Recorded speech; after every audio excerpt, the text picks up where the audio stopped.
Hi welcome to prime 9 నేను Jemimah. Oscar award winner, బాలీవుడ్లో శిఖరాగ్రానికి చేరి మ్యూజిక్ డైరెక్టర్ ఏఆర్ రెహమాన్ కొన్ని ఆసక్తికరమైన వ్యాఖ్యలు చేశారు. రీసెంట్గా ఆయన ఇచ్చిన ఒక ఇంటర్వ్యూలో రెహమాన్ మాట్లాడిన మాటలు పెద్ద చర్చకే దారితీస్తున్నాయి. అసలు రెహమాన్ ఏం మాట్లాడారు, ఆ మాటల్లో ఉన్న అంతరార్థం ఏంటి, ఈ విషయాల గురించి మనతో మాట్లాడేందుకు ఇప్పుడు మన ప్రైమ్ 9 స్టూడియోలో ఉన్నారు డైరెక్టర్ సునీల్ కుమార్ రెడ్డి గారితో పాటు దర్శకులు రఫీ గారు కూడా మన స్టూడియోలో ఉన్నారు. సో వారిని అడిగి తెలుసుకుందాము. నమస్కారం అండి ఇద్దరికి కూడా, రఫీ గారు, సునీల్ రెడ్డి గారు. సో ఇలా మతపరమైనటువంటి వ్యాఖ్యలు ఒక పెద్ద మ్యూజిక్ డైరెక్టర్ అయ్యండి ఇలా చేయటం చాలా నిజంగా ఆశ్చర్యానికి గురి చేస్తుంది. ఎందుకనంటే ఏఆర్ రెహమాన్ అనగానే మనకి చాలా కామ్ పర్సన్, చాలా రిజర్వ్డ్గా ఉంటారు. అలాంటి మనిషి మతపరంగా నాకు అవకాశాలు రావట్లేదు, లేదంటే ప్రాంతీయపరమైనటువంటి విభేదాల వల్ల నాకు అవకాశాలు రావట్లేదు అని చెప్పి ఆపాదించడం అది ఎంతవరకు కరెక్ట్ అంటారు? సో సునీల్ కుమార్ రెడ్డి గారు మీరు చెప్పండి. ఒక రకంగా ఏదో ఒక అన్ఫార్చునేట్ డిస్కషన్, యాక్చువల్లీ అలాంటి డిస్కషన్ రావాల్సిన అవసరం లేని ప్లేస్లో ఉన్నాం. ఎందుకంటే బికాస్ ఏఆర్ రెహమాన్ గారికి ఫస్ట్ అవకాశం రావడానికి రీజన్ అతని రిలీజియన్ అయితే కాదు, ఎందుకంటే ఇచ్చిన వాళ్ళు ఆ రిలీజియన్కి సంబంధించిన వాళ్ళు అయితే కాదు. It is shear talent. ఆ టాలెంట్ బట్టి ఆ కుర్రాళ్ళలో ఆ సామర్థ్యం ఉంది అని మణిరత్నం గారు లాంటి ఒక దర్శకుడికి అనిపించడం వలన ఆల్రెడీ ఒక ప్రూవెన్ మ్యూజిక్ డైరెక్టర్తో వర్క్ చేస్తున్న ఒక డైరెక్టర్, మెయిన్ స్ట్రీమ్ డైరెక్టర్ ఒక యంగ్స్టర్కి అవకాశం ఇచ్చి రోజా లాంటి అద్భుతమైన సినిమానే కాకుండా ఒక గొప్ప మ్యూజిక్ డైరెక్టర్ని మొత్తం అన్ని ఇండస్ట్రీలకి పరిచయం చేశారు. ఆయన గురువు గారు కూడా వేరే మతానికి సంబంధించిన ఇప్పుడు మన కోటి గారు వీళ్ళందరి దగ్గర వర్క్ చేసిన వ్యక్తే అతను. న్యాచురల్లీ అంటే ఇక్కడ కేవలం టాలెంట్కి మాత్రమే చూస్తారు అనడం కోసం ఒక బెస్ట్ ఎగ్జాంపుల్గా ఏఆర్ రెహమాన్ గారు ప్రూవ్ చేసుకున్నారు. ఏజ్తో సంబంధం లేకుండా, సీనియారిటీతో సంబంధం లేకుండా తన టాలెంట్తో, తన టెక్నికాలిటీస్తో మొత్తం ఇండియాని మొత్తం ఉర్రూతలూగించిన ఒక గొప్ప మ్యూజిక్ డైరెక్టర్ అయ్యారు. అలాగే ఇండియాకి ఆస్కార్ మ్యూజిక్ సైట్ తీసుకుని వచ్చిన ఒక ఫస్ట్ మ్యూజిక్ డైరెక్టర్గా కూడా అందరి ప్రశంసలు పొందిన మ్యూజిక్ డైరెక్టర్ అయ్యారు. సో అటువంటి వ్యక్తి అలాంటి ఒక స్టేట్మెంట్ ఇవ్వటం అన్నది చాలా అన్ఫార్చునేట్ ఆస్పెక్ట్. అండ్ డెఫినెట్గా ఒక్కొక్క పర్సనల్ ఎక్స్పీరియన్సెస్ నుంచి వచ్చిన ఒపీనియన్సే అయ్యి ఉండొచ్చు. I really don't know what his personal experiences before giving that statement. But ఈ ఇండస్ట్రీలో కానీ ఎక్కడ అయినా కానీ చూస్తే ఇక్కడ సక్సెస్ని మాత్రమే చూస్తారు తప్ప మిగతావేవి పెద్దగా పట్టించుకోరు అన్నది. ఒకవేళ పట్టించుకున్న అది secondary or third or fourth లేయర్లోనే ఉంటాయి తప్ప ప్రైమరీ గోల్ అయితే మాత్రం ఎనీ ఇండస్ట్రీ, బిజినెస్లో ఉన్న ఎవరైనా కానీ, మానిటైజ్ చేయాలని ఎవరైనా కానీ they will be with talent and success. Yes, Sunil Kumar Reddy గారు, ఓకే ఇది పక్కన పెడదాం. అయితే ఇప్పుడు మనతో పాటు ఈ డిబేట్లో, స్పెషల్ డిబేట్లో పాల్గొనడానికి మనతో పాటు ఇంకొక పర్సన్ కూడా జాయిన్ అయ్యారు. He's none other than Bala garu, lawyer and also socio పొలిటికాలజిస్ట్గా ఉన్నారు. నమస్కారం అండి. నమస్తే అండి. ఎస్, సో మీరు ఏఆర్ రెహమాన్ గారు చేసినటువంటి వ్యాఖ్యలు చూశారు కదా, సో దానికి సంబంధించి ఇప్పుడు మనం మాట్లాడుకుంటున్నాము. సో దానికంటే ముందు రఫీ గారు ఉన్నారు, అలాగే సునీల్ కుమార్ రెడ్డి గారు కూడా ఉన్నారు. వీరిద్దరూ డైరెక్టర్స్గా ఉన్నారు. అయితే ఇప్పుడు రఫీ గారిని అడుగుదాము. రఫీ సార్, మీరు మంచి డైరెక్టర్గా ఉన్నారు. నిజంగానే ఏఆర్ రెహమాన్ చేసిన కామెంట్స్ నిజంగానే అనుకున్నాను. రవి గారి కంటే ముందు నేను ఒక వర్షన్ చెప్తాను. ఓకే, ఏఆర్ రెహమాన్ గారు ఏదైతే చెప్పినారో అది 100% మన ఇండియన్ డిఎన్ఏ లో ఉన్నదే. That's a fact. ఇందాక ఇంకొక డైరెక్టర్ గారు ఎవరో చెప్తున్నారు లేదు టాలెంట్ ఉన్నది. నో అండి, ఏ టాలెంట్ ప్రూవ్ చేసుకోవాలన్నా first basis is very important. మన ఇండియన్ డిఎన్ఏ సిస్టమ్ లోని అది ఇంజెక్ట్ అయింది. A R Rahman what he said it is right. మీరు టాలెంటెడ్ అని ప్రూవ్ చేసుకోవాలంటే ఫస్ట్ మీకున్న బేసిక్ క్వాలిఫికేషన్స్ ఏంటి? మీరు ఏదో ఒక న్యూస్ ఛానల్ లో రీడర్ గానో, న్యూస్ యాంకర్ గానో మీకు ఒక ఆపర్చునిటీ రావాలి. అవునా? సే ఎగ్జాంపుల్, ఇప్పుడు మీరే ఒక ఇంటర్వ్యూకి వెళ్ళారు. ఫస్ట్ మిమ్మల్ని ఏమడుగుతారు? ఎవరి రెఫరెన్స్, మీరు ఎలా వచ్చారు, మీ ఫాదర్ ఏంటి, మీ మదర్ ఏంటి, మీ ఏరియా ఎక్కడ, మీరు ఎక్కడ చదువుకున్నారు, ఏ కాలేజ్ చదువుకున్నారు, ఇవన్నీ పారామీటర్స్ ఉంటాయి. దాని తర్వాత మీ దగ్గర తీసుకునే పారామీటర్స్ ఏంటో తెలుసా మీకు? Caste and religious, location. ఇవి చాలా ఇంపార్టెంట్ గా తీసుకుంటారు. తీసుకున్న తర్వాత మీరు ఎగ్జాంపుల్ మీ ఇండస్ట్రీలోనే తీసుకున్నాం, సినిమా ఇండస్ట్రీ. మీరు మనోడ్రా ఫస్ట్ తీసుకోండి. ఇప్పుడు నిజం చెప్పాలంటే ఏఆర్ రెహమాన్ గారిని మించిన డైరెక్టర్లు చాలా మంది లేదా? ఎంతో మంది ఉన్నారు. పోనీ చిరంజీవి గారిని మించిన పెద్ద డాన్సర్ ఎంతో మంది ఉన్నారు. కానీ ఎందుకు వాళ్ళకి ఆపర్చునిటీస్ ఉన్నాయి, వాళ్ళకి ఎందుకు వస్తున్నాయంటే వాళ్ళని ఒక స్టేజ్ పైకి తీసుకురావాలి అంటే ఒక బేసిస్ అనేది కంపల్సరీ కావాలి. ఇండియాలో ఏ ఇండస్ట్రీలో అయినా, ఇండియాలో not only movie industry, not only cinema, not only music, ఏ ఇండస్ట్రీలో అయినా మీరు ఒక స్వీపర్ పని చేసుకునే దగ్గర నుంచి ప్రెసిడెంట్ ఆఫ్ ఇండియా వరకు కూడా మనకి ఈ పారామీటర్స్ లేకుండా ఇది DNA లో ఇంజెక్ట్ అయిపోయింది. ఈ DNA నుంచి బయటికి పోవాలి అంటే అది ఈ రోజుతో ఈ రోజు అవ్వదు. It takes time of another 75 years. ఎందుకంటే 3 జనరేషన్ మళ్ళీ పుట్టాలి, వాళ్ళ డీటెయిల్స్ లో డేటా చేంజ్ అవ్వాలి.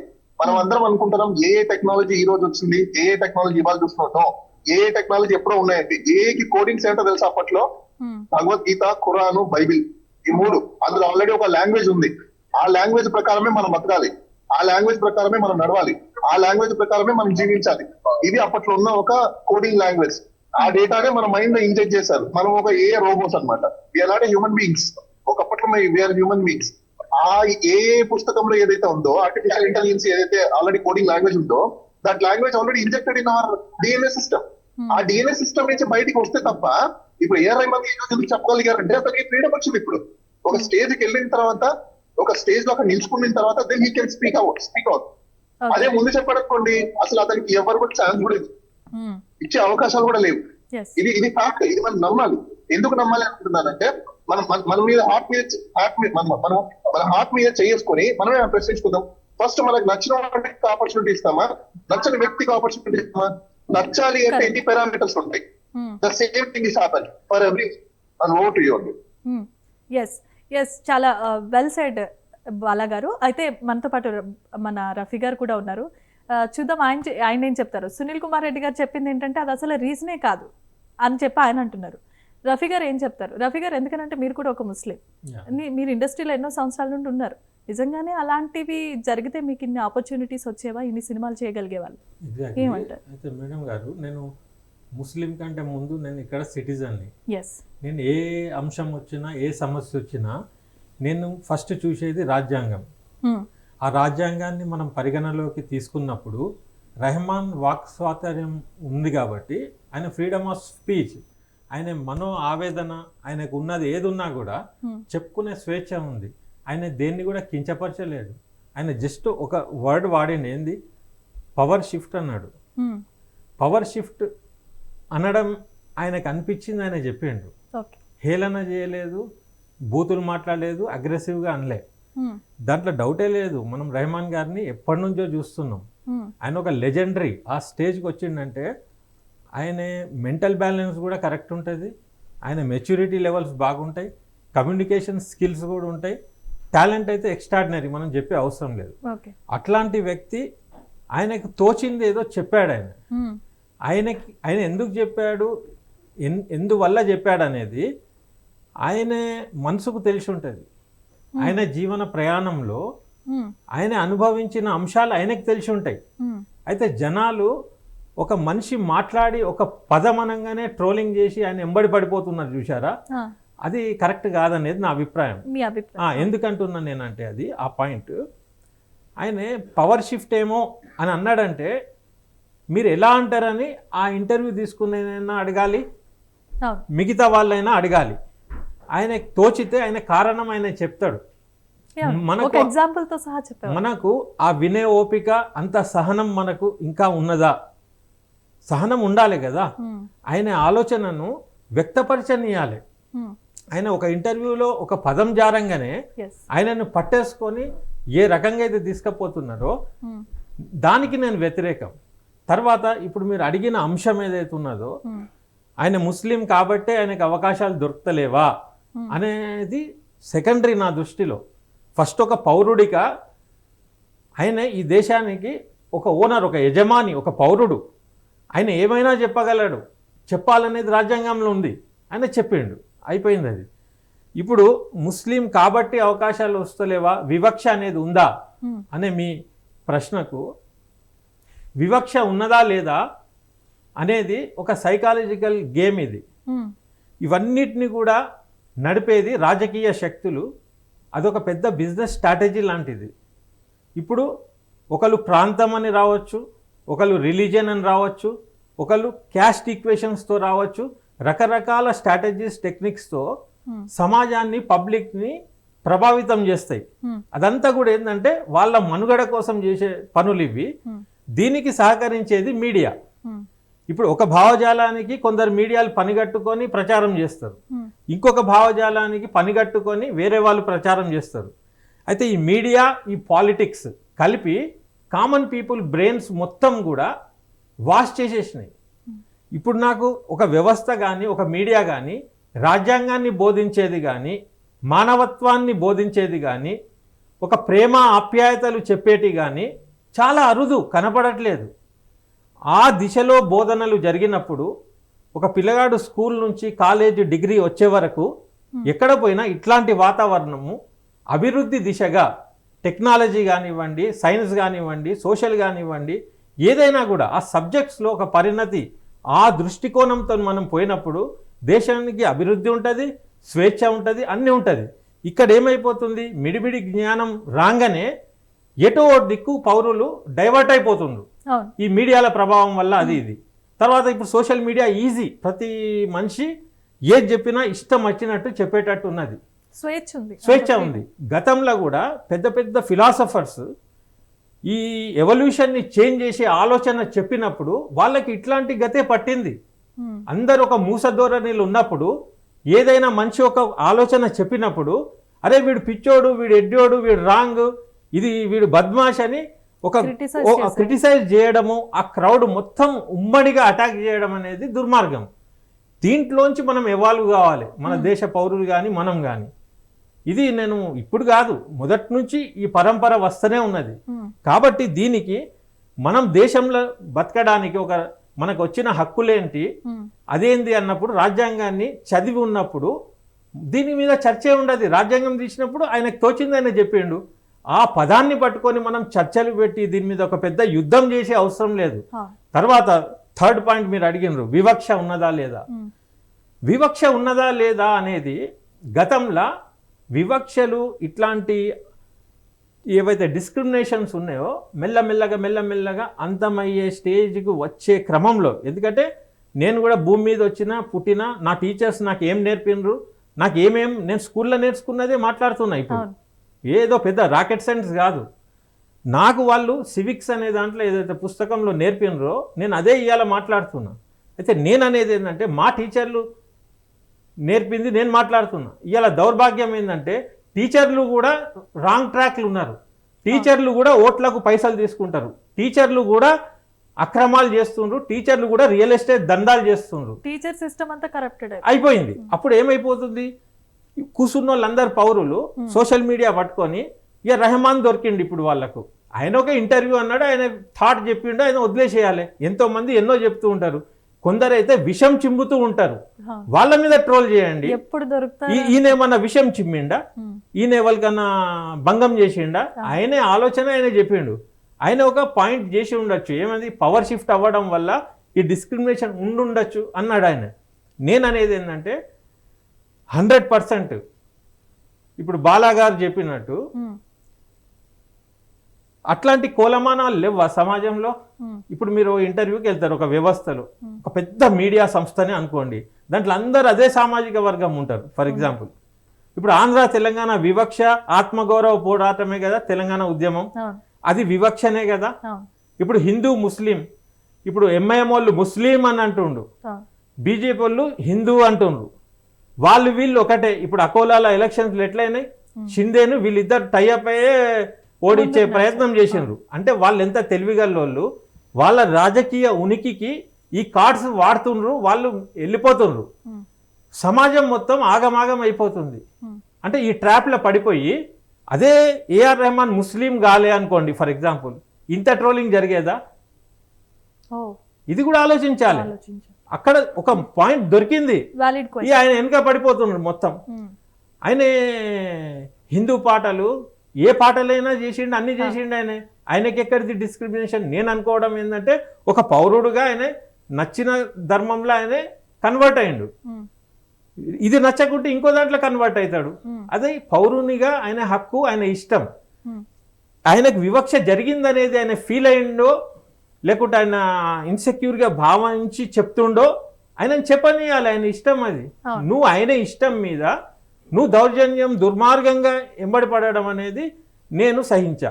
తర్వాత ఆయనకు అవకాశాలు ఇచ్చిన మణిరత్నం గారు కానివ్వండి, రామ్ గోపాల్ వర్మ కానివ్వండి, ఇళయరాజా చదువుకున్న రైటర్లు డైరెక్టర్లు అంత సంకుచిత స్వభావంతో ఉండరు నాకు తెలిసి. వాళ్ళందరికీ ఏముంటుంది అంటే అదొక క్రియేటివ్ ఫీల్డ్. అదొక ముస్లిం సబ్జెక్ట్ వస్తే ముస్లిం తీస్తారు, హిందూ వస్తే హిందూ తీస్తారు. ఆ రెహమాన్ అనేటోడు హిందువా ముస్లిమా అనే ఆలోచన కూడా వాళ్ళకు ఉండుండదు. ఆ కాలం ఎప్పుడు ఆయన అన్నది ఏంది, చేంజ్ వచ్చింది సమాజంలో ఇప్పుడు అన్నాడు. ఆయనకి వచ్చిన అవకాశాలు ఎప్పుడు కొన్ని డెకెట్స్ 80s 90s వచ్చినాయి. ఆ వచ్చినప్పుడు ఇంత అధ్వానంగా అయితే సమాజం లేదు కదా. అందరూ ఆదరించారు కూడా, ఆదరించారు, ఇప్పుడు కూడా ఆదరిస్తారు. ఇప్పుడు చికిరి చికిరి పాట అయినదే కదా, వైరల్ అయిపోలేదా, అయింది కదా, ఎవరికైనా అవుతుంది. కానీ ఇక్కడ నేను గమనించింది ఏంటంటే ఒక సామాజిక వర్గానికో ఒక ధర్మానికో ఎక్కడనో ఆ రాజు అనేటోడు, ఒక డిసిజన్ మేకర్ అనేటోడు ఆడ కూసున్నప్పుడు ఒక్కొక్కడు ఒక రకంగా ఉంటాడు. ఇప్పుడు నేనే నా కంపెనీకి బాస్ అనుకోండి, నాకు ఇవన్నీ చిల్లర ఆలోచనలు ఉండయి. అసలు నా దగ్గర పనిచేసేటోళ్ళు నా అసిస్టెంట్స్ కానీ ఎవరైనా కానీ వాళ్ళ క్యాస్ట్ ఏందో కూడా నాకు తెలియదు. వాడు నిజాయితీగా ఉన్నాడా లేదా అనేదే ముఖ్యం. వాడు ముస్లిం అయ్యి ఉండి బద్మాషి ఉంటే వాడు నాకు నచ్చాడు. హిందూ అయ్యి ఉండి వాడు ఉత్తముడు అయితే నేను వానికి నమస్తే పెడతా. మంచి చెడు లంగతనం బద్మాషతనం ఇవి చూసుకోవాలి కోలమానాలు. టాలెంట్ ఎంత ఉన్నది, అది రంజింపజేస్తుందా, దాంట్లో ప్రభావితం ప్రజలకు చేయగలుగుతుందా, మన ప్రోడక్ట్కి పరిపూర్ణత వస్తుందా, ఇవి మన కోలమానాలు ఉండాలి. కానీ నీదే క్యాస్టు, మీది ఎక్కడమ్మా, మీది ఎవరు అంటే సంతోషపడిపోయి వాడిని పెట్టుకునే వాళ్ళు కూడా ఉన్నారు. రెహమాన్కి అవకాశం ఇచ్చిన వాళ్ళు ఆ టైప్ వాళ్ళు కాదు కాబట్టి ఆయనకు అవకాశాలు వచ్చినాయి. ఆ టైప్ ఉన్నోళ్ళు అయితే రెహమాన్కి అవకాశాలు రాకపో. ఈవెన్ బాలీవుడ్లో కూడా మనం గమనిస్తున్నాం. ఫర్ ఎగ్జాంపుల్ జై భీమ్ అనే సినిమాకి నేషనల్ అవార్డు రాలే, కాశ్మీరీ ఫైల్స్కి వచ్చింది. మరి ఇక్కడ కనపడతలేదా? జై భీమ్ అనే సినిమాకి రావాలే కదా, నామినేట్ అయినా అవ్వాలే కదా. మరి అది ఎందుకు కాలే? అది వివక్ష, అది ధైర్యంగా చెప్పాలి. అట్లనే తెలంగాణ గవర్నమెంట్లో ఇక్కడ మొన్న గద్దర్ అవార్డ్స్ జరిగినప్పుడు రజాకర్ సినిమాకి వచ్చింది. మంచి మంచి సినిమాలు, తెలంగాణ మట్టి వాసన కురిపించే సినిమాలను చూసుడు కూడా చూడకుండా విస్మరించేసిండ్రు. అదే రజాకర్కి వచ్చేసింది. దౌర్భాగ్యం ఏంది, కాంగ్రెస్ ఉన్నప్పటికీ వేరే భావజాల ప్రభావం వల్ల రజాకర్కు రాగలిగింది. రజాకర్ అనే సినిమా బూటకపు కథ అని చెప్పి పెద్ద పెద్ద ఇక్కడ సోకాల్డ్ రచయితలు విశ్లేషకులు పేపర్లలో రాసినారు. ఆ రాసిన దానికి ప్రభుత్వం రజాకర్ కరెక్ట్ స్టోరీ అని ఇచ్చినట్టే కదా. ఇది వివక్ష కాదా? ఈ భావజాలం ఇక్కడ పోరాటం భావజాల గురించి. అయితే ఇప్పుడు రెహమాన్ అన్నది అదే పవర్ షిఫ్ట్ అయినప్పటి నుంచి హేటెడ్నెస్ కానీ ఈ భావజాల మార్పిడి కానీ ప్రజలు దాంట్లో ఆ మైకంలో వెళ్ళిపోవడం జరుగుతుంది కాబట్టి అని ఆయనకు అనిపించి ఉండొచ్చు. ఆయన ముంబైలో ఏదైనా చూసి ఉండొచ్చు, ఏదైనా డిస్క్రిమినేషన్ ఆయన పసిగట్టి ఉండొచ్చు, అయితే ఉండొచ్చు. కానీ ఇప్పుడు మేడం గతంలో బైజు బావరా సినిమాలో ఒక హిందూ దేవుని మీద నా పేరే ఉన్న మొహమ్మద్ రఫీ, నౌషాద్ మ్యూజిక్ డైరెక్టర్, అందరు ముస్లింలు కలిపి దేవుని పాట కూడా కంపోజ్ చేసి సూపర్ హిట్. అది ఇలాంటి మన దేశం, ఇలాంటి మన దేశంలో మరి దాని గురించి ప్రచారం రావాలే కదా, అది రాదు. ఫర్ ఎగ్జాంపుల్ అది చేసినారు కదా, ఆ వాతావరణం మనకు కావాలి. ఇప్పుడు నేను కూడా కూచిపూడి కర్ణాటక సంగీతం నాకు చాలా ఇష్టం ముస్లిం అయినప్పటికీ. నేను ఆ సినిమా తీసే కథ రాస్తున్నా ఇప్పుడు, నేను రాస్తున్నా. ఎందుకంటే నాకు అది ఇష్టం, నాకు వినడానికి మంచి అనిపిస్తుంది. నేను వేరేటోళ్ళ లెక్క హేటెడ్ నాకు లేదు. నేను హిందూయిజంలో ఏదైనా మంచి రాగం ఉంటే ప్రేమిస్తా, సూఫీ మ్యూజిక్ని కూడా ప్రేమిస్తా. ప్రపంచంలో ఏది బాగుంటే అది ఆస్వాదిస్తా. నేను స్వేచ్ఛాజీవిని. నాకెందుకు ఈ సంకుచిత స్వభావాలు, ఈ హేటెడ్నెస్ ఎందుకు? నేను అందరినీ ప్రేమిస్తా. నేను పౌరులందరూ కూడా ఇట్లా ఉండాలని నేను సూచిస్తున్నా. అప్పుడు రెహమాన్ అనేటోడు మనకు ఒక విలన్ లాగానో ఏదో ఘోరం జరిగిపోయింది, అది ఏదో పెద్ద అయ్యో ఏదో అయిపోయింది అనేది ఏం లేదు. అది రెహమాన్ ఆయన ఇష్టం, ఆయనకు తోచిందనే చెప్పిండు. ఇప్పుడు భార్యాభర్తల దంపతుల పంచాయతీ ఉంటుందండి. ఇప్పుడు భార్యకు భర్త మీద ఏదో కోపం వచ్చి ఉంటుంది. ఎన్నో ఏండ్లు ఆయనతో గడిపినాక ఒక టైం వచ్చినప్పుడు మీకు సహనం పోయినప్పుడు ఒక్క కమెంట్ చేస్తారు మీ భర్త మీద, అదొక్కటి పట్టుకొని మీరు దుర్మార్గులు, మీరు మీ క్యారెక్టర్ అసాసినేషన్, మీరు బద్మాష్ అని ఎట్లా అంటాం మేము? మీ స్వేచ్ఛ మీకు లేదా? మీరు చెప్పే స్వేచ్ఛ మీకు లేనప్పుడు ఇంకెక్కడిది స్వాతంత్రం? కాబట్టి రెహమాన్ కాదు, ఇంకెవరైనా కూడా ఇంకోటి అనొచ్చు, ఏమైనా అనొచ్చు ఈ దేశంలో, కానీ ఎదుటోనికి కించపరచకుండా, హర్ట్ కాకుండా ఏమన్నా అనొచ్చు. రెహమాన్ హర్ట్ చేసినట్టు ఏదన్నా వాక్యాలు చెప్పుంటే నేను కూడా ఖండిస్తా, అంతే. Yes, right. సునీల్ కుమార్ రెడ్డి గారు, ఇప్పుడు బాలగారు ఏమన్నారంటే ఆ డిఎన్ఏ మన కల్చర్లోనే ఉందండి అని చెప్పి ఆయన చెప్పారు. At the same time Rafi గారు ఏమన్నారంటే ఆయన అనుభవించారు కాబట్టి మేబీ సహనం అనేది ఒక లెవెల్ వరకు ఉంటుంది, అది కాదు పీక్స్కి వెళ్ళిపోయినప్పుడు ఏంటంటే ఇలాగే బరస్ట్ అవుతారు. ఆయన వ్యక్తిగత స్వేచ్ఛ ప్రతి ఒక్కరికి ఉంటుంది, ఎందుకంటే we are living in democracy country. So ఆ స్వేచ్ఛ ఒక పౌరుడిగా ఆయనకు ఉందని ఆయన అంటూ ఉన్నారు. మీరేమంటారు? ఈ డిఎన్ఏ ఆస్పెక్ట్ గురించి it's a very generalized statement అనుకోండి. చాలామందికి ఆ డిస్క్రిమినేషన్ ఉండుండొచ్చు. అండ్ రఫీ గారు అన్నట్టు రెహమాన్ గారు నేను కూడా ఇందాక అన్నాను, ఆయనకి ఏదైనా పర్సనల్ ఎక్స్పీరియన్స్ అయ్యిందేమో, దట్ కెనాట్ బి డినైడ్. ఆ పర్సనల్ ఎక్స్పీరియన్స్ నుంచి ఎవరైనా ఏదన్నా మాట్లాడతారు. నా లైఫ్లో నాకు అన్ని పర్సనల్ ఎక్స్పీరియన్సెస్ అన్నీ చాలా ఏమాత్రం వివక్షత లేనట్టు ఉన్నప్పుడు సమాజం చాలా బాగుంది అని నాకు అనిపించవచ్చు. లేదు, వివక్షత చూసిన వాళ్ళు అందరూ ఇలాగే ఉంటారు, అందరూ ఇదే కోవలో ఉంటారు అని సెగ్మెంటైజ్ చేయొచ్చు, అయితే కంపార్ట్మెంటలైజ్ చేయొచ్చు. బట్ నా ఫండమెంటల్ పాయింట్ ఏమిటి అంటే, ఈ ఇండస్ట్రీ కానీ for that matter any industry, వాళ్ళందరూ కూడా ఎప్పుడైతే కమర్షియల్ యాక్టివిటీలో ఉంటారో, రఫీ గారు అన్నట్టు నా దగ్గర పనిచేసేవాడు నాకు ఉపయోగపడాలి, నా ప్రోడక్ట్ని ఇంకొంచెం బెటర్ చేయాలి అన్నది ఫస్ట్ ఎజెండా అవుతుంది తప్ప నా క్యాస్టా, నా కమ్యూనిటీయా, ఇవన్నీ దీని ఆస్పెక్ట్లో అయితే చూడరు. Until and unless it is a religious activity. ఆ టైంలోనే ఓకే, డెఫినెట్గా నా రిలీజియస్ ప్రిఫరెన్సెస్ నేను చూపెడతానేమో, కానీ సినిమా లాంటి ఒక సెక్యులర్ ప్రాజెక్ట్ని మనం వర్క్ చేస్తున్నప్పుడు ఇది అందరినీ ప్లీజ్ చేయాల్సిన ఇంటెన్షనే. బికాజ్ రోజా పాటలు వింటున్నప్పుడు దీనికి మ్యూజిక్ డైరెక్టర్ ఎవరు అని ఎవరు అతని క్యాస్ట్ కానీ లేకపోతే రిలీజియన్ గురించి కానీ అడగలేదు. అతను ఒక సూఫీ సాంగ్స్కి అంతే బ్యూటిఫుల్ మ్యూజిక్ ఇచ్చారు. అలాంటి రిలీజియస్ సాంగ్స్ కాకుండా మన తెలుగులో చాలా సినిమాలు చేశారు. ఇప్పుడు సనోడు చిక్రీ చిక్రీ లాంటి సాంగ్ అంటే ఒకవేళ రెహమాన్ గారిని టోటల్గా రిజెక్ట్ చేస్తుంటే పీపుల్ అందరూ కూడా దీనికి ఒక 200 మిలియన్ వ్యూస్ ఇచ్చే అవకాశం అయితే ఉండదుగా. If he proves his talent, ఎన్నో సినిమాలు రెహమాన్ గారు తెలుగులో చేశారు, అవి సక్సెస్ఫుల్ అవ్వలేదు బికాజ్ ఆ మ్యూజిక్ బాగలేకపోవడం వల్లనే తప్ప ఇంకొక కారణం అయితే కాదు. సూపర్ హీరోస్ లాంటి ఫిల్మ్స్కి ఇచ్చినా కానీ మ్యూజిక్ అది సక్సీడ్ అవ్వలేదు. కొంతమంది మ్యూజిక్ డైరెక్టర్స్, కొంతమంది డైరెక్టర్స్కి మాత్రమే బాగా చేశారు అనే ఒక ఇది కూడా ఉండుండొచ్చు. కొన్ని సాంగ్స్ని ఇష్టపడ్డారు. బట్ ఓవరాల్గా ఈ పవర్ షిఫ్ట్ కానీ లేకపోతే లాంగ్వేజ్ షిఫ్ట్, ఎస్పెషల్లీ రెహమాన్ గారు ఈ మాట చెప్పారు, ఉర్దూ నుంచి ఎప్పుడైతే హిందీకి షిఫ్ట్ అయిందో there are lot of changes. అలాగే ఎప్పుడైతే అర్బన్ నుంచి, విలేజ్ నుంచి అర్బన్కి వచ్చేసిందో సినిమా, మల్టీప్లెక్స్ సినిమా అయిందో, చాలా సెన్సిబుల్ సినిమా, హిందీ లూజ్ అయిందని చాలామంది కూడా కామెంట్స్ చేశారు. పుష్ప లాంటి సినిమా అక్కడికి ఆడుతున్నప్పుడు కూడా చాలామంది చేసుకున్న ఇంట్రోస్పెక్షన్ ఏంటంటే, మన సినిమా అంతా కూడా మల్టీప్లెక్స్కి షిఫ్ట్ అయిపోయింది, మనం బీహార్లోనో యూపీలోనో ఉండే ఒక కామన్ ఆడియన్ని పట్టించుకోవడం మానేసాం, మన సినిమా తాలూకా ఫ్లేవర్ మారింది. This could be a power shift.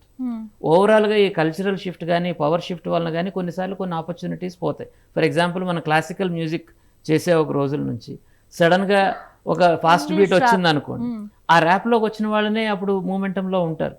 మన తెలుగు ఇండస్ట్రీలో కూడా చూసాం, చాలామంది మ్యూజిక్ డైరెక్టర్ల తాలూకా అప్స్ అండ్ డౌన్స్ మనం చూస్తూ ఉన్నాం. రీసెంట్గా తమన్ గారు కూడా కామెంట్ చేశారు, నాకు తమిళ్లో అవకాశాలు రావట్లేదు, వేరేజ్ మనం తమిళ వాళ్ళకి ఇక్కడ అవకాశాలు ఎక్కువ ఇస్తున్నామని. But it is pure economics అండి.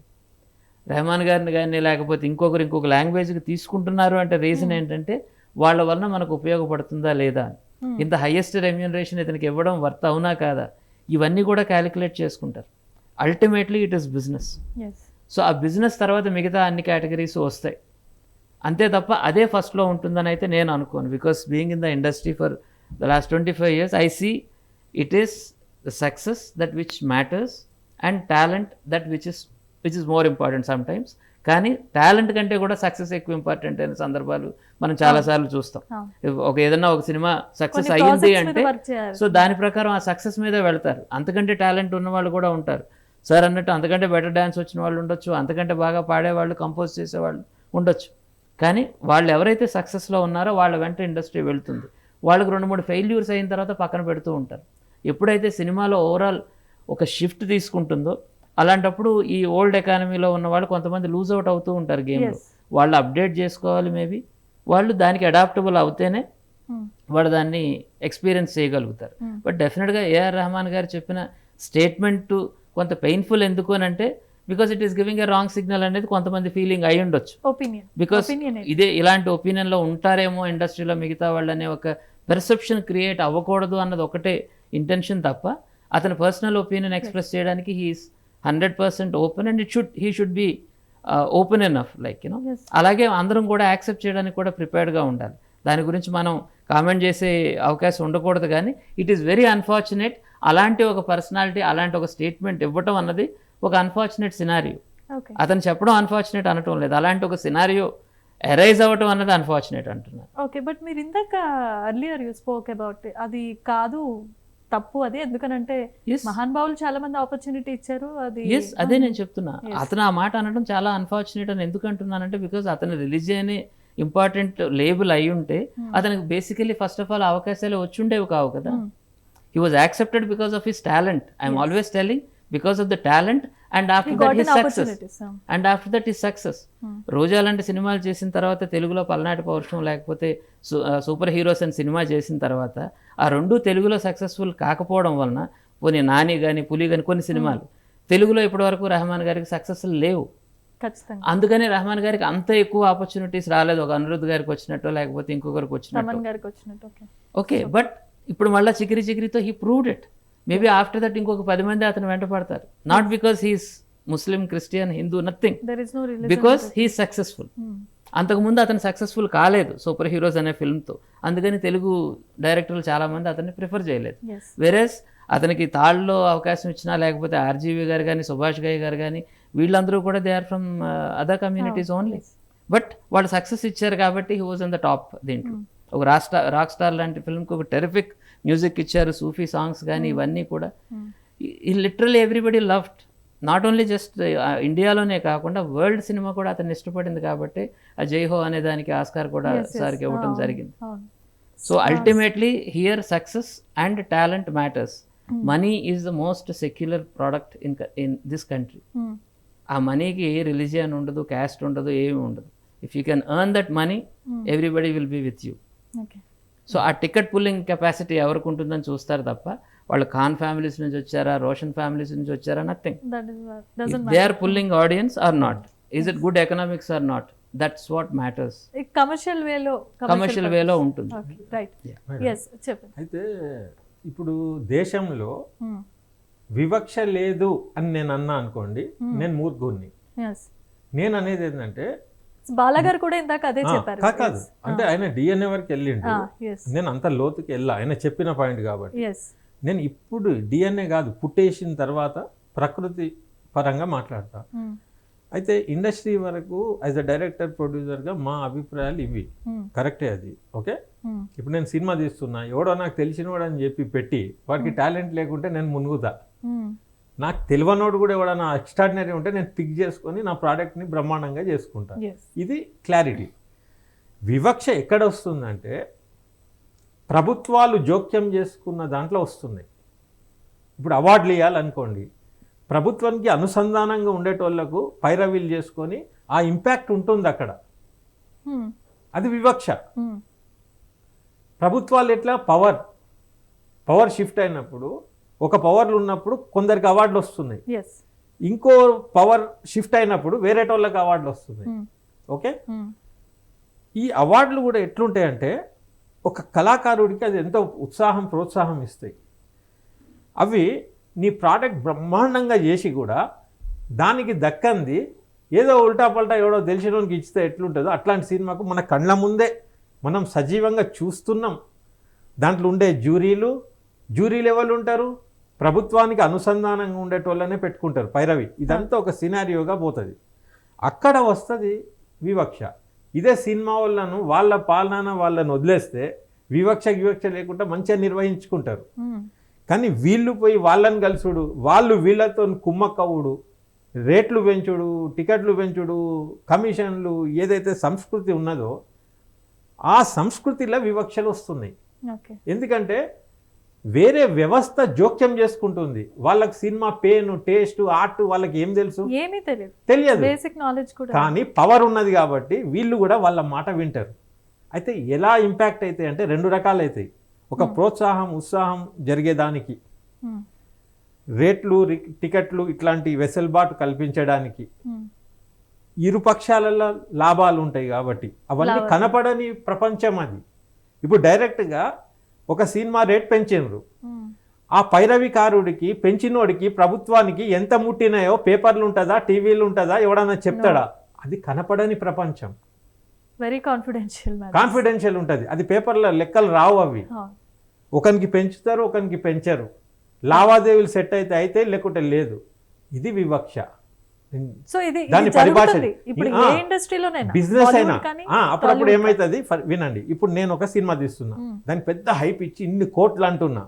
నాకు ప్రభుత్వంతో ఏమైనా మద్దతు కావాలనుకోండి, నేను వాళ్ళ తలుపు కొడతా. అప్పుడు వాళ్ళ భావజాలానికి అనుగుణంగా నేను ఉన్నప్పుడు నాకు అవార్డులు, రివార్డులు, ఇంకా వెసులుబాట్లు ఏమైనా ఇస్తారు. వాళ్ళు ఇంకా చాలా ప్రమాణాలు ఉంటాయి. ఇస్తారు. ఇచ్చినప్పుడు ఏమవుతుందంటే ఆడు లెక్కలేసుకునేటప్పుడు ఈ ప్రభుత్వాన్ని మెప్పించడానికి, ఈ ప్రభుత్వం ద్వారా మెప్పు పొందడానికి, ఈ ప్రభుత్వం ద్వారా వెసులుబాట్లు పొందడానికి ఎవరిని పెట్టుకుంటే బాగుంటుంది, ఎవరిని పెట్టుకుంటే బాగుండదు అనే లెక్కలు కూడా వస్తాయి. అర్థమవుతుందా మేడం? ఇప్పుడు నేను తెలంగాణ ఉద్యమకారుణ్ణి కూడా, సినిమానే కాదు, తెలంగాణ రాకముందు నుంచి కొట్లాడినోడిని. నాకు డైరెక్ట్ సోనియా గాంధీ అపాయింట్మెంట్ ఉన్న మనిషిని నేను. నా దగ్గర ఉన్నది ఏంది? జస్ట్ నిజాయితీ, అంతే, మన ఆస్తి. అయితే ఇప్పుడు ఉన్న రాజకీయ వ్యవస్థకు మాలాంటి వాళ్ళకు పొంతన కాదు. వింటనరా? ఎందుకు కాదంటే మేము మాట్లాడితే పాలసీ మాట్లాడతాం, ఇండస్ట్రీ మంచి కోరే అంశాలు మాట్లాడతాం. ఆడపోయి నీకెంత నాకెంత ఆ పరిభాష కూడా మాకు రాదు. కాబట్టి వీళ్ళు పనికిరారని చెప్పి మేము ఇట్లనే అనుకుంటూ ఉంటాం. ఎందుకంటే మీ కష్టం మీద మీకు నమ్మకం ఉంటాం కాబట్టి. అదే తెలంగాణ ఉద్యమానికి పాటుపడని మనిషి కానీ, తెలంగాణకు సంబంధమే లేనోళ్ళు కానీ ప్రభుత్వంలో ఎట్లా చేరినరో వీళ్ళు కూడా వాళ్ళ పంచన చేరి ఎట్లా సంపాదన అనేదే మెయిన్ ప్రభుత్వాల లక్ష్యం ఉంటుంది. ఆ లక్ష్యంలో, ఆ ప్రవాహంలో, ఆ ప్రయాణంలో 100% వివక్షలు ఉంటాయి. అది ప్రయాణం చేసినోనికే తెలుస్తుంది. అట్లా రెహమాన్ గారికి ఏమున్నాయో అనుభవాలు, నేను నా అనుభవం చెప్పిన ఎగ్జాంపుల్గా. ఇప్పుడు నా పేరు సయ్యద్ రఫీ, నేను ముస్లింని. నా ఫస్ట్ సినిమా, నేను 23 ఏళ్లలోనే దర్శక నిర్మాతను. మధురం నా సినిమా ప్లాటినం డిస్క్ ఆ జమానాల. నేను ఆ రఫీ అనుకోరు, ఇప్పుడు నన్ను ఇంకెన్నాళ్ళు రఫీ అనుకుంటారు. ఎందుకంటే నేను గ్యాప్ తీసుకొని మళ్ళీ ఉద్యమం సినిమా తీసిన. అయితే అప్పుడు నేను ముస్లింనే, ఇప్పుడు కూడా ముస్లింనే. మరి నన్ను ఆదరించారు, నా పాటలు విన్నారు. ప్రసాద్ ల్యాబ్ కానీ, సురేష్ ల్యాబ్ కానీ అందరికి ఇచ్చినట్టు నాకు క్రెడిట్ ఇచ్చిండ్రు. వాళ్ళు క్రెడిట్ ఇవ్వకుండా నేను సినిమా ఏడా తీస్తా? 23 ఏళ్ళల్లో నేను కోట్లు తెచ్చి ఇచ్చిందా? నా టాలెంటే నా ఆస్తి. నాకు లిమ్కా బుక్ ఆఫ్ రికార్డ్ ఉన్నది. నేను మల్టీ టాలెంటెడ్ని. పైసలు లేవు, వాళ్ళు ఇచ్చిరు నాకు క్రెడిట్. వీడు ముస్లిం, వీనికి ఇయ్యద్దని నన్ను ఏం పక్కనే పెట్టలే. నేను చెప్పేది అది. మా సినిమా ఫీల్డ్లో మరీ అంత అధ్వానంగా ఇవేం ఉండుండకపోవచ్చు, కానీ క్యాస్ట్ ఫీలింగ్ ఉంది, అవి ఇవి అంటారు. ఇప్పుడు చిరంజీవి బాలకృష్ణ ఫ్యాన్స్ కొట్లాడుకుంటారు. ఇదంతా ఒక చిల్లర దందా. అది ఆ లెవెల్కి మేము దిగి మాట్లాడలేము. నేను అనేది వాణిజ్యపరంగా ఏదైనా నిర్మాతగా నేను సయ్యద్ రఫీ ఉన్నా, నేను ముస్లిమా హిందువా అనే ఫీలింగ్ ఎన్నో రాలే. ఇప్పుడు మీ జర్నలిస్టులు కానీ, నాకు ఆంధ్రాలో ఎంతో మంది ఫ్రెండ్స్ ఉన్నారు. నేను తెలంగాణ వాది అయినప్పటికీ అది నా స్వేచ్ఛ. కానీ నాకు ఎక్కువ ఫ్రెండ్స్ విజయవాడలో ఉన్నారు. నా +1 +2 నేను ఆడ చదివిన. మాకు అట్లాంటి ఏం ప్రాంతీయ భేదం లేదు, మతం లేదు, కులం లేదు. మేము ఫ్రెండ్స్, మేము మంచిగా ఉంటాం అందరం. ఇప్పుడు ఛాంబర్ ఎలక్షన్స్ కానీ ఏది కానీ ఏదన్నా ఉన్నా కూడా మాకేం వైరుధ్యాలు ఉంటాయి? ఎవరి సినిమా వాంది, ఎవరిది అది వాంది. ఏదన్నా ఉంటే మంచిగా మాట్లాడుకుంటాం, ప్రేమతో పోతాం. ఏడ చెడుతుందంటే ఈ దుర్మార్గమైన రాజకీయ శక్తులు ఎప్పుడైతే వస్తాయో ఆ వ్యవస్థ కలుషితం చేస్తుంది. ఆ వ్యవస్థ వీళ్ళతో కలిసినప్పుడు చేసి అలా క్రమక్రమాన ఏమైపోతుందంటే, నాకు తెలిసిన కొంతమంది ఫ్రెండ్స్ డెమోక్రటిక్సే, వేరే పార్టీలలో ఉన్నోళ్ళు ఏదో గత్యంతరం లేక కింద మీద పడి బీజేపీలో కూడా జాయిన్ అయినారు. అయినా వాళ్ళు అట్లనే యాక్టింగ్ చేసుకుంటూ ఉన్నారు. వాడు ఎన్నడూ బొట్టు పెట్టినోడు కూడా ఇప్పుడు బొట్టు పెట్టుకొని పోతుండు, ఎందుకంటే ఆయన ఉనికి ఆడ. అంటే ఇదంతా మేక్ బిలీవ్, ఒక దందా చేసుకోడు. ఈ బిజినెస్ దాంట్లో ఇమ్మిడాలంటే ఆ లంగలెక్క ఉంటేనే వాళ్ళకి ఇమ్ముడుతారు. అయితే వాళ్ళ పనిలో వాళ్ళు ఉన్నారు. వింటానరా Yes, yes, sir. తర్వాత మీరు మేడం చాలా ఒక మరి నిర్భయంగా చెప్తున్నారు ఈ మరి విషయాన్ని. ప్రజలకు ఈ డైరెక్షన్ తెలవాలి కదా. అవును. ఇంకా ఆ రెహమాన్ని పట్టుకొని ఈ వివక్షలు ఇంకా విషం చిమ్మే అవసరం లేదంటున్నా. అది రెహమాన్ స్వేచ్ఛ. అవును. ఇప్పుడు నేను బీజేపీలో జాయిన్ అయితే నా స్వేచ్ఛ, కమ్యూనిజంలో జాయిన్ అయితే నా స్వేచ్ఛ, అది మీ మావోయిస్ట్ అయితే రాజ్యాంగానికి అది విరుద్ధం కాబట్టి అది అక్రమం కిందికి వస్తుంది. కానీ నీకు రాజ్యాంగంలో బైండ్ అయ్యి నువ్వు ఏం చేసినా కూడా నీ స్వేచ్ఛ నీకు ఉంటుంది. ఇప్పుడు మీరు ఒక స్త్రీగా మీరు ఒక మాట చెబితే మేమంతా ఎగబడి మిమ్మల్ని క్రష్ చేయొద్దు. సున్నితంగా మీ మనోభావాలను అర్థం చేసుకొని మీరు ఇంకా మాట్లాడడానికి అవకాశం ఇవ్వాలి, కానీ మీ గొంతు నొక్కొద్దు. అసలు ఆ మాట అనడానికి రూట్ కాజ్ తెలుసుకోవాలి, అర్థం చేసుకోవాలి, లేకుంటే సున్నితంగా జవాబు ఇవ్వాలి. కానీ ఒక మనిషి నోరిప్పిండంతే కథం వాని వెనుక ఎగబడుడు కాదు. 100% వివక్ష ఉంటేనే ఆయన అనుండొచ్చు. ఎందుకంటే ఆయన ఏమన్నా మెంటలోడా కాదు కదా. అరే ఆస్కార్ అవార్డు తీసుకున్న పెద్ద మనిషి, ఆయనే ఎంతో మందికి ఆదర్శం. అతన్ని పట్టుకొని మీరు ఆఫ్టర్ ఆల్ మీ లెవెల్ ఏంది, మీ ఆలోచన ఏంది, ఆయన్ని పట్టుకొని ఇట్లా ఎట్లా అంటారు. ఆయన హిందూ అయినా నేను సపోర్ట్ చేస్తా, ఆయన క్రిస్టియన్ అయినా నేను సపోర్ట్ చేస్తా. అర్థమైందా? ఇక్కడ ముస్లిం హిందూ కాదండి. ఇప్పుడు నా ఉద్యమ మిత్రులందరూ హిందువులే, నన్ను ప్రేమిస్తారు. నేను ఎన్నో సంఘాలకి అధ్యక్షుడిని ముస్లిం అయ్యి. అయితే మన దాంట్లో మనం పోతాం, కానీ వివక్ష లేదని కాదు ఉన్నది. తక్కువ సామాజిక వర్గం ఉన్నోడు కానీ ఒకవేళ మెజారిటీ పవర్ ఉన్న రిలీజియన్ ఉన్నప్పుడు, వేరే రిలీజియన్ వాడు వచ్చినప్పుడు కానీ వాడికి ఎక్స్ట్రాడినరీ టాలెంట్ ఉంటేనే వానికి లైఫ్ ఉంటుంది. ఇప్పుడు ఐదుగురు ఇంటర్వ్యూకి వచ్చిండ్రు. దాంట్లో ఒకడు ఎక్స్ట్రాడినరీ ఉన్నాడు, వాడు ఒక సామాజిక వర్గం ముస్లిం అనుకోండి, హిందూ సంస్థ అనుకోండి. ఆ ఎక్స్ట్రాడినరీ ఉన్నప్పుడు ఎక్స్ట్రాడినరీ ఉంటేనే ముస్లింకి తీసుకుంటారు. ఒకవేళ నలుగురు కూడా సేమ్ ప్రపోర్షన్లు ఉన్నప్పుడు ముస్లింని తీసుకోకపోవచ్చు. అక్కడ వస్తుంది తేడా. అయితే ఈ సోషల్ మీడియాలో ఒక రాజకీయ ఉనికి కోసం ఏర్పడ్డ ప్రాంతీయవాదం కానీ, రిలీజియన్ వాదం కానీ, కులం వ్యవస్థ కానీ, వీటిని ఎప్పుడైతే మెల్లమెల్లగా పబ్లిక్లో ఇంజెక్ట్ చేసిండ్రో ఏం లేనిది కూడా వాళ్ళకి అట్లనే అనిపిస్తుంది. ఇప్పుడు ముస్లిం అంటే టెర్రరిస్ట్ అనిపిస్తుండు, దళితుడు అనగానే నెక్సలైట్ అనిపిస్తుండు. ఒక మాట ఇట్లా అనిపించేటట్టు ఒక మైకంలో వెళ్ళిపోతుంది సమాజం. నేననేది మీరు అన్ని పక్కన పెట్టండి, రాజ్యాంగం చదువుండ్రి, ఖురాన్ కానీ, భగవద్గీత కానీ, బైబిల్ కానీ మీ ఇళ్లల్లో చదువుండ్రి. ఇప్పుడు గవర్నమెంట్ ప్రోగ్రామ్స్ అయితే అండి, అనుకోకుండా ఒక మినిస్టర్ హిందూ ఉంటాడు, ఆడ హిందూ పూజతోనే ఆడు స్టార్ట్ చేస్తాడు. ఆయన కింద ఉన్న సిబ్బంది ముస్లిం ఉండొచ్చు, ఎవడైనా ఉండొచ్చు, ఇంకేదైనా ఉండొచ్చు. ఇప్పుడు అజరుద్దీన్ మినిస్టర్ అయిండు, అక్కడ ఇస్లాం మతం స్టార్ట్ అవుతుంది. ఎందుకయ్యా మీకు అవన్నీ? అసలు మీరు మీ అంత లంగలు లేరు, మీకు భక్తి డ్రామా ఎందుకు ఇదంతా? మీరు నిజంగానే రాముణ్ణి ఆ ఖురాన్ని నమ్మి అంత భక్తితో పోయేటోళ్ళు అయితే ఆ పూజారి ఆ ఇమాం వెళ్ళంగానే మీరు నీకెంత నాకెంత సెటిల్మెంట్ స్టార్ట్ అవుతుంది. మీరు ఏం అమలు చేస్తున్నారు? అసలు మీకు రిలీజియన్ ఎందుకు? మీరేమైనా పాటిస్తారా? పొద్దుగాలు లేస్తే సాయంత్రం దాకా అన్ని అబద్ధాలే, విషం చిమ్ముతుండ్రు, ప్రేమ పంచుతుండ్రా మీరు? చూడండి ఇప్పుడు రాజకీయ నాయకులు కూడా బూతులు అధ్వానంగా ఏమేమో ఎట్ట నడుస్తుంది సమాజం, చెప్పుకోవడానికి సిగ్గుగా అనిపిస్తుంది. దాని మీద మాట్లాడండి. ఈ రెహమాన్ని పట్టుకున్నారు, ఆడ మొత్తం ధోకా అవుతుంది, కుంభకోణాలు జరుగుతున్నాయి, ఎన్నెన్నో కోట్లు తిన్నాయని వాడు కొట్లాడుకున్నప్పుడు మనకు తెలుస్తుంది. దాని మీద ప్రజలు పోరాటం బంద్ చేసి ఈ రెహమాన్ అల్కగా దొరికిండా మీకు? ఇది నా ఒపీనియన్ అండి. ఎస్ రైట్, వ్యాలిడ్ ఇన్ఫర్మేషన్ అయితే మీరు ఇచ్చారు. సునీల్ కుమార్ గారు, మీరు ఇండస్ట్రీలో ఇప్పటి వరకు మీరు చాలా వర్క్ చేస్తున్నారు. ఏఆర్ రెహమాన్ ఎక్కడైనా మాట్లాడడం కానీ, లేదంటే ఏదన్నా ఇలాంటి విమర్శలకి తావిచ్చేటటువంటి వ్యాఖ్యలు చేయడం కానీ ఇప్పటివరకు మీరు చూసుండరు, ఈవెన్ మాకు కూడా తెలియలేదు. ఎందుకు అనంటే ఏ విషయంలోని అంటే ఏదన్నా సక్సెస్ వచ్చినా ఆయన పెద్దగా మాట్లాడు, ఆయన చెప్పినట్టు ఆస్కార్ అవార్డు తీసుకొచ్చినప్పుడు కూడా ఆయన ఏమీ పెద్దగా మాట్లాడింది లేదు. సో ఇలాంటి పరిస్థితుల్లో ఈయన చేసిన వ్యాఖ్యలు బాలీవుడ్నే టార్గెట్ చేస్తున్నట్లుగా మనం అనుకోవచ్చా నిజంగానే? లేదంటే ఇంకా సో కాల్డ్ పర్సన్స్ అలాంటి చేసి ఉండొచ్చు అని చెప్పి మీరు అనుకుంటున్నారా? Maybe reading too much between lines అని అయి ఉండొచ్చు. ఎందుకంటే అతని పర్సనల్ ఎక్స్పీరియన్స్లో ఒక రిఫ్లెక్షన్, ఒక క్వశ్చన్కి ఆన్సర్గా అది అతను చెప్పుండొచ్చు. ఎందుకు అవకాశాలు తగ్గి ఉన్నాయంటే అతని రీజన్ అతను అలా ఎక్స్ప్రెస్ చేసి ఉండొచ్చు.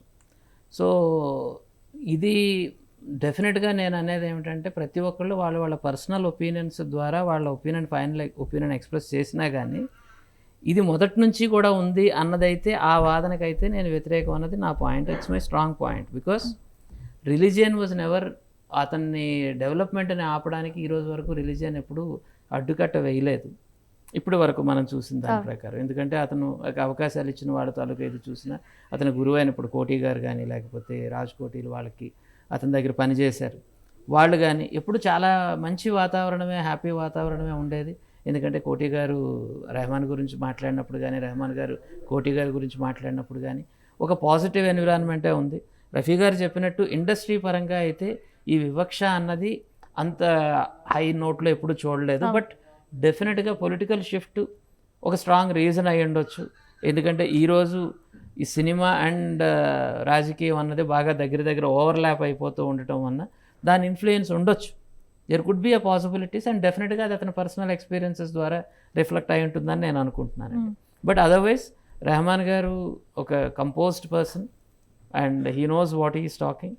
ఎందుకంటే నేను రెహమాన్ గారి స్టూడియోలో వర్క్ చేస్తున్నాను, ఆ ఫ్యామిలీతో నేను టచ్లో ఉన్నాను. సో వాళ్ళ సిస్టర్ కూడా నాకు పాడారు. ఆ ఫ్యామిలీలో కానీ ఒక ఫ్రెండ్లీ అట్మాస్ఫియరే ఉంటుంది తప్ప ఇలాంటి బయాస్డ్ ఒపీనియన్ కానీ అలాంటి ఎక్స్ప్రెషన్ ఏ రోజు నేను ఎక్కడా చూడలేదు.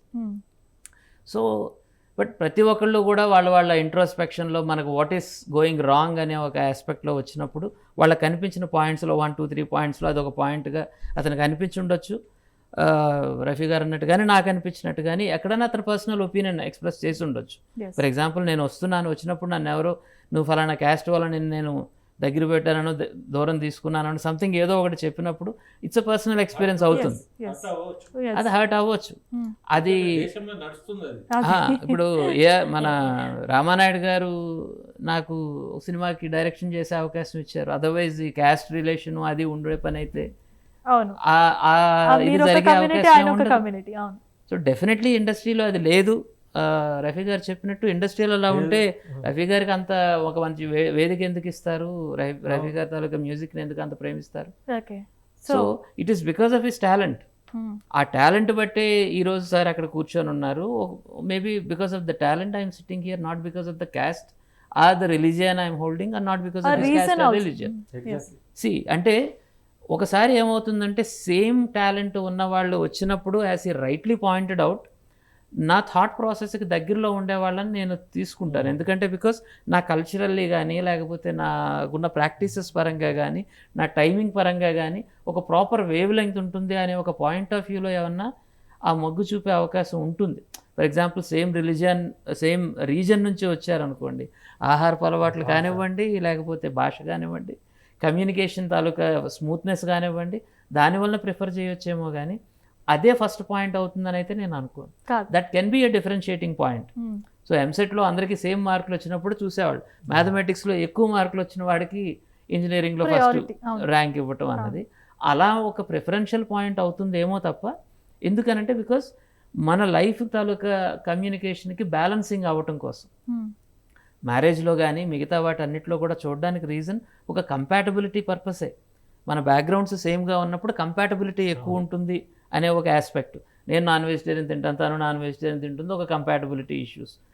సో అంటే మన ఈటింగ్ హ్యాబిట్స్ కానీ లేకపోతే మన భాష కానీ ఇవన్నీ కూడా ఉపయోగపడతాయి అనేది ఒక మెయిన్ ఇంటెన్షన్ అవుతుంది.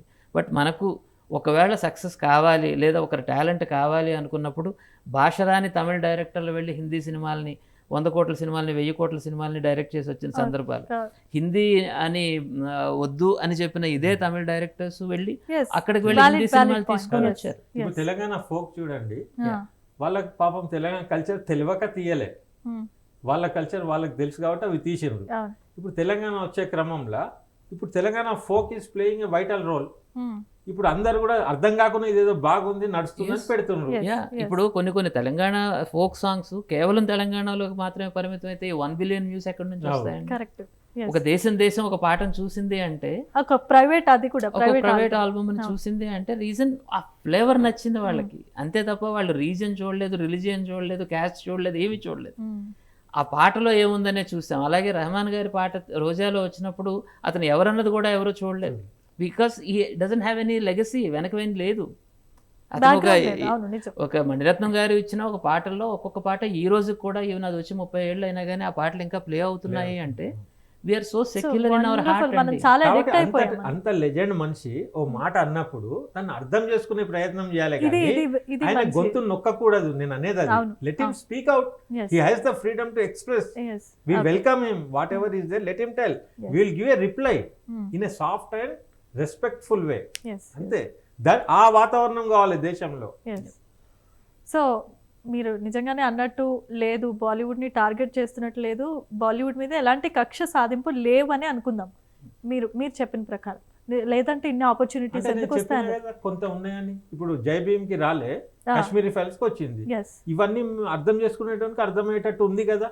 ప్రభుత్వాలు అవి వదిలినాయి కదా సమాజంలో, చాదస్తం చూపించినాయి కదా. Yes, yes. ఇట్లాంటి అవకాశాలు ప్రభుత్వం ఇయ్యద్దు. గెలవడానికి మీరు లంగేశాలు ఎన్నన్నా వేయండి, సరే. గెలిచినాక మీరు అందరికి సమానంగా పాలన చేయండి. ఎస్.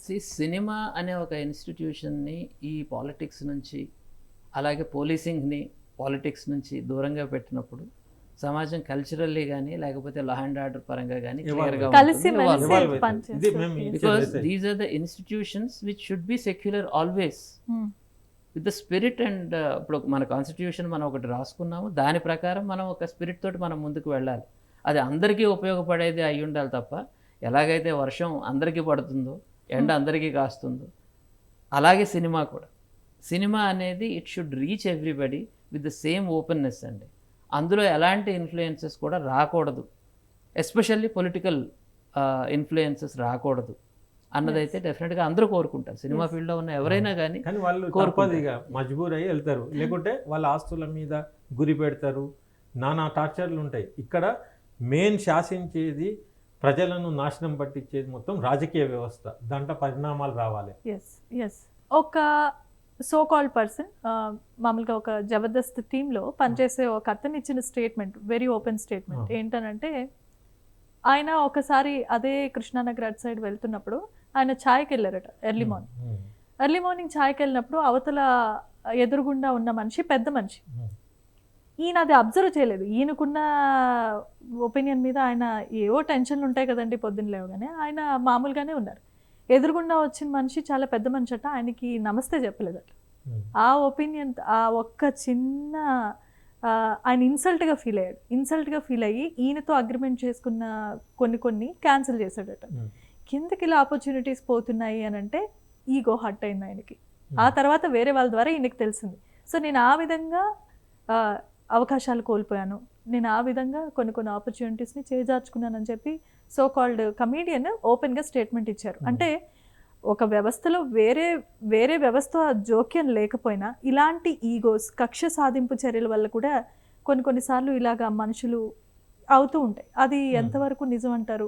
అంటే ఆయన ఒపీనియన్ చెప్పారు. అంటే మీరు ఇప్పటి వరకు చెప్పింది ఏంటంటే రాజకీయాల యొక్క జోక్యం అవసరం లేకుండా ఇలాంటివి జరుగుతూ ఉండడం వల్ల కూడా. అయితే ఈ రాజకీయ జోక్యం వల్ల సమాజం కలుషితం అయిపోయి అందరు ఇన్వాల్వ్ అవుతుండ్రు దీంట్లో. ఇప్పుడు అదొక వేస్ట్ టాపిక్. నేను దానికి ఆన్సర్ కూడా ఇవ్వాలి. మీడియా వాళ్ళు అడిగినా కూడా ఆడవాళ్ళు ఏం వేసుకోవాలి ఏం వేసుకోవద్దు అనే మీద నెల నుంచి చర్చ. ఇప్పుడు ఎంత టైం ఉంది వాళ్ళకు, ఆడవాళ్ళు ఎట్లుండాలనేది మొగోళ్ళు డిజైన్ చేయడము, వీళ్ళు అనడం వాళ్ళు అనడం, అది పనికి మాలిన చర్చ వచ్చింది. అయితే దాంట్లో కూడా ఆ చర్చ అంత విస్తృతంగా పోవడానికి కారణం కూడా రాజకీయ ఉనికికి ఒక స్ట్రాటజీ ఏదైతే అల్లి సమాజంలో వదిలినరో అది ముదిరిపోయినప్పుడు అవి ఇవి అన్నీ తెలిసి తెలియక ఇన్వాల్వ్ అయిపోయి ఆ చర్చను అంత దూరం తీసుకెళ్ళినాయి. సేమ్ వేలో ఇది మనిషి గుణం, కమ్యూనికేషన్, ప్లీజింగ్, ఇవన్నీ వస్తాయి అన్నట్టు. ఒక సినిమా ఫీల్డ్లో మనం నెగ్గాలన్నప్పుడు టాలెంట్తో పాటు మీరు ఎదుటి వాడిని ఎట్లా ఒప్పించి మెప్పించి అవకాశాన్ని ఎట్లా తెచ్చుకోవాలనేది ఉంటాయి కొన్ని. అట్లా ఎక్కువ చేయగలిగిన వాళ్ళు రాణిస్తారు.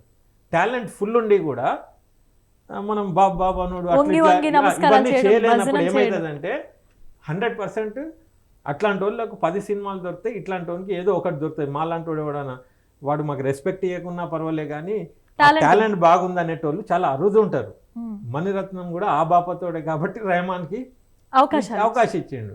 అదే తెలుగు డైరెక్టర్లు ఫస్ట్ ఇయ్యలే కదా. ఫర్ ఎగ్జాంపుల్ ఆయన కోటి గారి దగ్గరనే చేసిండు, మరి ఆయనకు ఇయ్యలే కదా.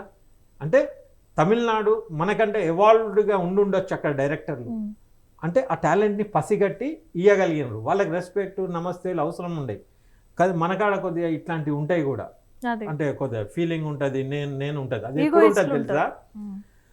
ఆయనకు టాలెంట్ అర్థం చేసుకునే దమ్ము, ఒక టేస్ట్, స్వతహాగా టాలెంట్ లేనోనికి అవి ఎక్కువ ఉంటాయి అన్నట్టు.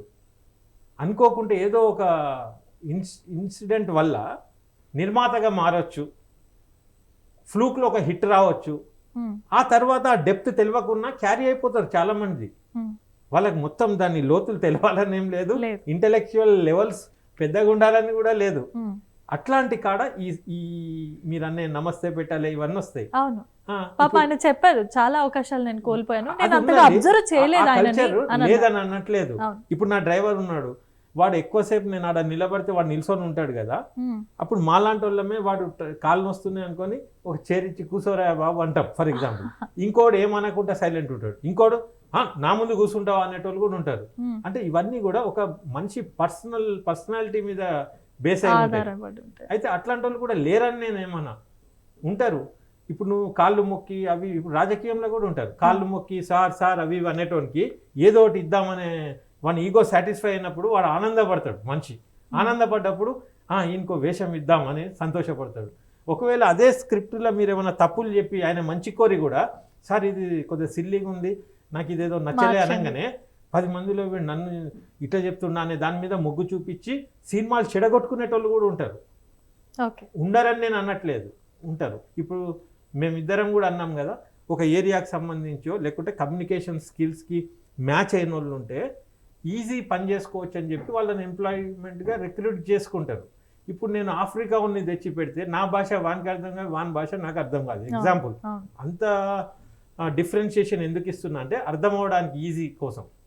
కానీ ఆ ఆఫ్రికా వాళ్ళు ఇద్దరు వచ్చిన దాంట్లో ఎవడైతే అణిగి మణిగి వినయంగా ఉంటాడో వాడిని లైక్ చేస్తాడు మంచి.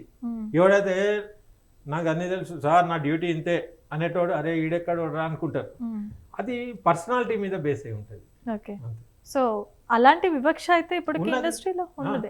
లేదంటే తప్పైతుంది. అవన్నీ మంచి గుణం బట్టి ఉంటాయి. మేం మాట్లాడింది విస్తృతంగా రాజ్యం మీద మాట్లాడినాం, రాజ్యాంగం మీద మాట్లాడారు, మనిషి ఫ్రీడమ్ గురించి మాట్లాడారు, సిటిజన్షిప్ మీద మాట్లాడినాం, ప్రజల మైండ్లల్లా ఒక బురద నిండిపోతుంది దాని గురించి మాట్లాడుతున్నాం. మేమనేది ఒక ఇంజనీర్ అయితే వాడు ఏం కనుక్కోవాలనే దాని మీద మెదడు పెట్టాలి, వాడు ఒక మెడికల్ ఫీల్డ్ వాడు అయితే దాంట్లో ఏం ఆవిష్కరణ చేయాలి దాని మీద ఉండాలి. ఇక్కడ ఉన్నోళ్ళు ఎక్కువ మంది టెక్నీషియన్స్ ఆర్టిస్టులు అందరు కూడా వాళ్ళకు చెందినటువంటి పనిలా క్లర్క్లాగా ఎక్కువ ఉన్నారు. ఇప్పుడు సాఫ్ట్వేర్ కంపెనీలో జాబ్ చేస్తున్నాం, ₹1,00,000 వస్తున్నాయి అని అంటారు కదా, వాళ్ళు పెద్ద ప్రోగ్రామర్స్ కాదు, ఏం కాదు. ఆ ఉన్నోనికి ఇంత టైం ఉండదు. రెహమాన్ గురించి కూడా ఆలోచించాడు, వాడు దాని గురించి ధ్యానం కూడా ఉండదు.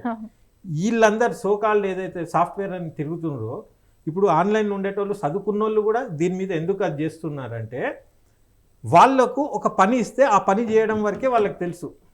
అంటే ఒక క్లర్క్, ఒక లేబర్ లాగా చేసుకుంటారు. ఖాళీ టైం మొత్తం ఇదే చర్చలు. ఈ పర్సంటేజ్ మన దేశంలో ఎక్కువ ఉంది. రాజకీయ నాయకులకు వీళ్ళ అవసరం. అర్థమవుతుందా? అయితే నేను సమాజానికి ఏమంటున్నా, చదివేటప్పుడు కరెక్ట్ చదివి కొలువు చేసేటప్పుడు దాంట్లో లీనంగా అయిపోయి, ఇప్పుడు సినిమా వల్ల ఉన్నాం అనుకో, అదేదో సినిమా మీదనే ధ్యానం పెడితే ఒక సోల్ సాటిస్ఫాక్షన్ అవుతుంది, మా పని ఏదో హ్యాపీగా అవుతుంది, అన్నీ అవుతాయి. ఇప్పుడు నేను ఇంత చెప్తున్నానా, నేనే డైవర్ట్ అయినా, ఒక మాట అంటాను. నేను ఉద్యమం మీద సినిమా తీసే క్రమంలో వివక్షలు చూసినా. నేను ఆంధ్రోళ్ళు ఏం కాలే, నాకు తెలంగాణతోనే వివక్ష వచ్చింది, ఎందుకంటే సూటిగా తీసినాం కాబట్టి. అమ్మ ఇంత డేంజర్ ఉందా, ఈ తెలంగాణ అనేది బూటకమా అనే డౌట్ కూడా వచ్చింది. తర్వాత విశ్లేషణ చేస్తే తెలంగాణ కాజ్ ఇంపార్టెంటే ఉంది. ఇది ఒక రాజ్యం ఉండే హైదరాబాద్ స్టేట్, అది ఇండియాలో కలిపేసిండ్రు. ఒక మాట కలిపేటప్పుడు కబ్జా భూమి ఎట్లా చేస్తారో, కొంత కర్ణాటకలో, కొంత మహారాష్ట్రలో, మళ్ళీ ఆంధ్రాని తెచ్చి దీంట్లో కలిపి అంత ఏమేమో చేసిండ్రు. అవన్నీ ఎందుకు చేసిండ్రు? నైజాం రాజు మళ్ళా నా రాజ్యం అంటాడేమో అని చెప్పి కబ్జా ఎట్లయితే చేస్తారో అంత దుర్మార్గంగా జరిగింది. ఈ ఫ్యాక్ట్స్ డెప్త్, ఇప్పుడు అందరు మాట్లాడే చరిత్ర అంతా బూటకం. చాలా డెప్త్గా కొండ లక్ష్మణ్ బాపూజీ, కేశవరావు జాదవ్ వీళ్ళందరి శిష్యుని నేను. ఆయన చివరి దశలో నేను వాళ్ళతో చాలా తెలుసుకున్నా. చేసినప్పుడు నాకు అర్థమైంది అసలు తెలంగాణ అవసరమే. కానీ ఈ రకమైన తెలంగాణ అనేది ఇది ఒక టెక్నిక్, ఒక రాజ్యాధికారం కోసం దాన్ని వాడుకొని వచ్చే ఎత్తుగడ. కానీ నిజంగా తెలంగాణ అవసరం, ఏ తెలంగాణ అయితే అవసరమో ఆ తెలంగాణ ఇంకా రాలే. వ్యక్తిగత రాజకీయ లబ్ధి కోసం వచ్చింది, ఒక సీట్ మారింది, కానీ అనుకున్న తెలంగాణ రావాలన్నప్పుడు పౌరులు చాలా విచక్షణతోని, చాలా అకౌంటబిలిటీని, ప్రభుత్వాన్ని అర్థం చేసుకొని, వాళ్ళ స్కీమ్స్ పాలసీస్ని అర్థం చేసుకొని ప్రశ్నించగలగాలి కదా. ఒక సర్పంచ్ ఓటుకు 10,000 రూపాయల ఓట్లు తీసుకొని మందు తాగేసి ఓట్లు వేసే సమాజంలో మందు తాగినాక లేకుంటే వాడికి ఇచ్చిన పని అయినాక రెహమాన్ దొరుకుతాడా, ఇంకెవరన్నా ఆడామే దొరుకుతుందా, ఇంకెవడన్నా దొరుకుతారా, దాంట్లో కాలక్షేపం బాగా అలవాటైపోయింది. ఇది నా opinion. Yes right. Okay Rafi garu మనకి ఇప్పటి వరకు ఒక మంచి క్లారిటీ ఇచ్చారు. అయితే మీరు సునీల్ కుమార్ రెడ్డి గారు, మీరు ఎప్పటి నుండో ఇండస్ట్రీలో కొనసాగుతూనే ఉన్నారు. ఇందాక మీరిద్దరు కూడా ఒకే మాట, టాలెంట్ ఉన్న వాళ్ళని మేము ఖచ్చితంగా ఎంకరేజ్ చేస్తాము. అలాగే బాలీవుడ్ నుండి ఏఆర్ రెహమాన్ గారు చేసినటువంటి దానికి ప్రతి విమర్శగా ఆయన చెప్పిన మాట ఏంటంటే, జావేద్ అఖ్తార్ అని చెప్పి ద గ్రేట్ లెజెండ్ రైటర్. ఎందుకనంటే ఒక సినిమా కానీ ఒక పాట కానీ హిట్ అవ్వాలంటే అది all depend upon the writer. అలాంటి రైటర్ ఏమన్నారంటే అలాంటి వివక్షలు ఏం లేవు, ఎందుకంటే నేను కూడా ముస్లిమే. ఇంకా చెప్పాలంటే ఖాన్స్ కూడా రాజ్యం ఇప్పుడు బాలీవుడ్ ఇండస్ట్రీలో మొత్తం వాళ్ళదే అజ్మాయిషీ నడుస్తుంది. ఇప్పుడు సల్మాన్ ఖాన్, షారుఖ్ ఖాన్, అమీర్ ఖాన్, ఈ ఖాన్స్ మీద మాత్రమే మొత్తం ఇండస్ట్రీ నడుస్తుంది. నిజంగానే అలాంటి వివక్ష ఉంటాయి. మరి వీళ్ళందరూకి ప్లేస్ ఎక్కడ ఉండేది? ఈవెన్ నేను కూడా ముస్లిమే కదా, నాకెక్కడ ప్లేస్ ఉండేదని ఆయన వ్యక్తిగత ఒపీనియన్ని చెప్పారు. యాజ్ ఏ ముస్లిం, ఒక ముస్లింగా అయ్యుండి ఒక ముస్లిం చేసిందని ఆయన చెప్పారు. మీరేమంటారు? సీ దట్స్ వాట్, ఎవ్రీథింగ్ మన పర్సనల్ ఎక్స్పీరియన్సెస్ నుంచే వస్తుంది. సో ఇక్కడ రెహమాన్ గారు చెప్పింది ఏంటంటే మేబీ సౌత్ డిస్క్రిమినేషన్ తాలూకా పాయింట్ కూడా సార్ ఎక్స్ప్రెస్ చేశారు. అక్కడ రీసెంట్గా మన తమన్ గారు కూడా తమిళ్లో నాకు ఎంట్రీ దొరకటం లేదు, వేరే అక్కడ వాళ్ళకి మనం అవకాశం ఇస్తున్నాం కానీ తెలుగు వాళ్ళకి అక్కడ అవకాశం ఇవ్వట్లేదు అన్నారు. ఇంతకుముందు కోట శ్రీనివాసరావు గారు అలా ఆర్టిస్టుల గురించి అన్నారు. This is always an issue. వాళ్ళ పర్సనల్ ఒపీనియన్ నుంచి వాళ్ళు ఒక స్టేట్మెంట్ని డెరైవ్ చేసి ఇస్తారు. అది జనరల్గా ప్రామాణికంగా మనం తీసుకోవాల్సిన అవసరం లేదు. యాజ్ రఫీ గారు అన్నట్టు కానీ లేకపోతే ఇంకెవరన్నా మనం ఓవరాల్గా రిపోర్ట్స్ బట్టి చూసినా కానీ it is his personal opinion, నాకు ఇలా అనిపించింది అని. సో ఆ ఒపీనియన్ అతను ఎక్స్ప్రెస్ చేసుకున్నారు and he has every right to express it. నాకు ఇలా జరిగింది బ్రో అని చెప్పడం తప్పేం కాదు. ఇది అందరికీ ఉంటుందని జనరలైజ్ చేయటం అన్నది ఏ విషయంలో ఎవరు చేసినా కానీ కరెక్ట్ కాదు అనేది పాయింట్. ఇక్కడ అందరూ అలాగే చేస్తారనో, అందరూ అలా చేయరు. కొంతమంది అలా చేసి ఉండొచ్చు, నీ లైఫ్లో ఎక్కువ మంది చేసి ఉండొచ్చు. దాని ప్రకారం నువ్వు ఒక స్టేట్మెంట్ తీసుకున్నావు, but don't try to generalize any statement. ఇప్పుడు ఒక నలుగురు సినిమా వాళ్ళు డ్రంక్ అండ్ డ్రైవ్లో దొరికితే సినిమా వాళ్ళు అందరూ తాగుబోతులండి అని, this is a general statement. నువ్వు ఒక రోజు ఎంతమంది దొరికారు అన్నది తీసుకుంటే అంతమంది 20 మంది డాక్టర్లు కూడా దొరుకుంటారు. డాక్టర్లు అందరూ తాగుబోతులు, 20 మంది వీళ్ళు అలాంటి వాళ్ళు, లాయర్లు అలాంటి వాళ్ళు. యూ ఆర్ నాట్ జనరలైజింగ్ కదా. అలాంటప్పుడు ఒక ఇండస్ట్రీని కానీ ఒక కమ్యూనిటీని కానీ జనరలైజ్ చేయాల్సిన అవసరం లేదు. ఈ రోజు ఫలానా అతను సినిమా యాక్టర్ తాగుతూ దొరికిపోయాడు, ఓకే ఫైన్, అక్కడ వరకు okay, but don't generalise it. So అందుకనుంచి వాళ్ళకి ఇళ్ళు ఇవ్వకపోవడం కానీ లేకపోతే ఇళ్ళు అద్దెకి ఇవ్వమని కానీ అమ్మాయి ఇవన్నీ these are all discriminations. Super point ఇది. ఇప్పుడు బాగా చదువుకొని కూడా సూట్ బూట్ వేసుకొని కూడా ఆ దళితుడు అని తెలియగానే లేదు మేము ఇయ్యమనేసే రోజులు ఉన్నాయి. ఇది చాలా దుర్మార్గం. ఉన్నారు అట్లా ముస్లిం లెవెల్ అండి, దళితుల నుంచి హైబ్రిడ్ బ్రీడే వచ్చారు. అయితే అట్లీస్ట్ ఈ బీసీలు ఎస్టీలు వీళ్ళందరూ ఇంతో అంతో కనపడతారు సిమిలర్గా, కలర్ కానీ అవి ఇవి. వాళ్ళ మధ్యలోనే ఇంత డిస్క్రిమినేషన్ ఉన్నప్పుడు ముస్లిం అనగానే కొద్దిగా వేరే కనబడతారు కదా.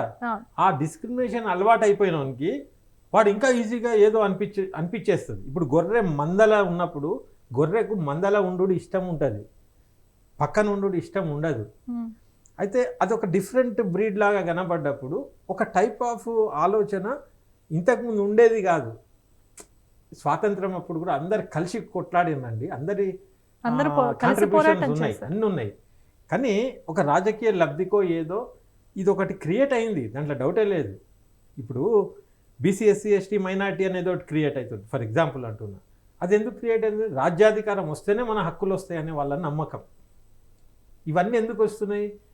ఒక ఎస్సీని ఆయన జీవితంలో అనుభవించింది ఆయనను అడిగినప్పుడు మనకు అర్థమవుతుంది. ఇప్పుడు నేను అప్పర్ క్యాస్ట్ ఉన్నా అనుకోండి, వాడి బాధ వింటే విన్నట్టు స్టోరీ లాగా ఉంటుంది, ఫేస్ చేసిన ఉంటుంది ఆ పెయిన్. ఆడు ఎటు పోయినా వాడు ముట్టుకుంటే అరే అని ఆ బాడీ లాంగ్వేజ్లు అవన్నీ చదువుకున్నాక కూడా అది కొనసాగించడం అనేది మెల్లమెల్లగా సమాజంలో మారిపోవాలి. అది మారకుంటే ఏమవుతుంది, మళ్ళా పునరావృతం అవుతుంది. ఇప్పుడు ఘోరంగా తయారవుతుంది. జస్ట్ దేనికి, ఒక రాజకీయ క్రీడకు, ఒక రాజకీయ ఉనికికి, వాళ్ళ వ్యాపారం. రాజకీయం అంటే వ్యాపారం నా దృష్టిలో. ఇప్పుడు ఒక అడ్వర్టైజ్మెంట్, ఒక వస్తువు అమ్మడానికి లేకుంటే దాన్ని పొందడానికి ఏ స్ట్రాటజీ అయితే వాడతారో, ఇక్కడ మన దేశంలో ఒక లౌకికవాదం, అందరు కలిసి ఉండాలి, ఇట్లా ఇట్లా అన్నీ రాసుకొని ఉన్నాం మనం. కానీ చదవలే. ధర్మాలు ఉన్నాయి కానీ ధర్మం చదవలే. ధర్మం చెప్పింది, ధర్మం పేరు వాడుతున్నాం కానీ దాన్ని పాటిస్తలేం. ఏదో ఒక పుస్తకం ఫుల్ చదివి దాన్ని అర్థం చేసుకుంటే ఇవన్నీ ఉన్నాయి. ప్రతి ధర్మం కూడా ఒకరినొకరిని ప్రేమించాలి, గౌరవించాలి అంటది కదా, అనాలే కూడా. ఒకవేళ ఏదన్నా ధర్మం అని ఉండకున్నా, అన్ని ధర్మాలు ఏందండి ఎవాల్వ్ అయినాయి ఒకదాని తర్వాత ఒకటి. అన్నీ ఒకటే మూసలు వచ్చినాయి.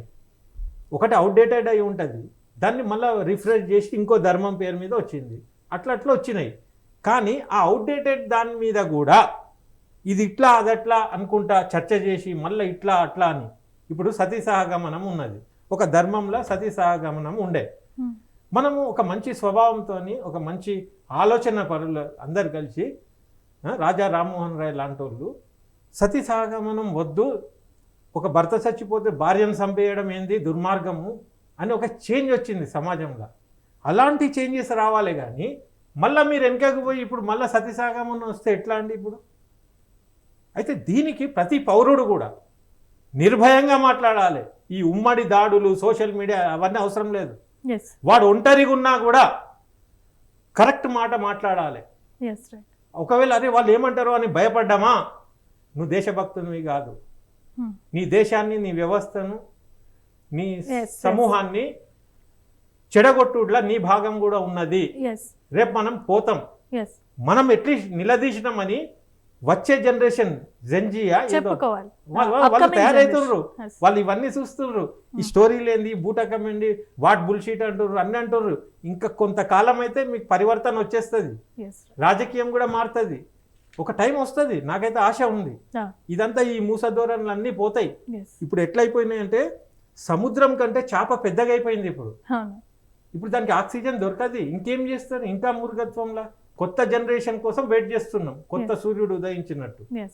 కాబట్టి ఈ వివక్షలు, ఈ రెహమాన్ ఇవన్నీ కూడా కొంతకాలం ఈ ఫ్రీ ఉన్నది కాబట్టి చెప్పుకుంటా పోతారు అంతే.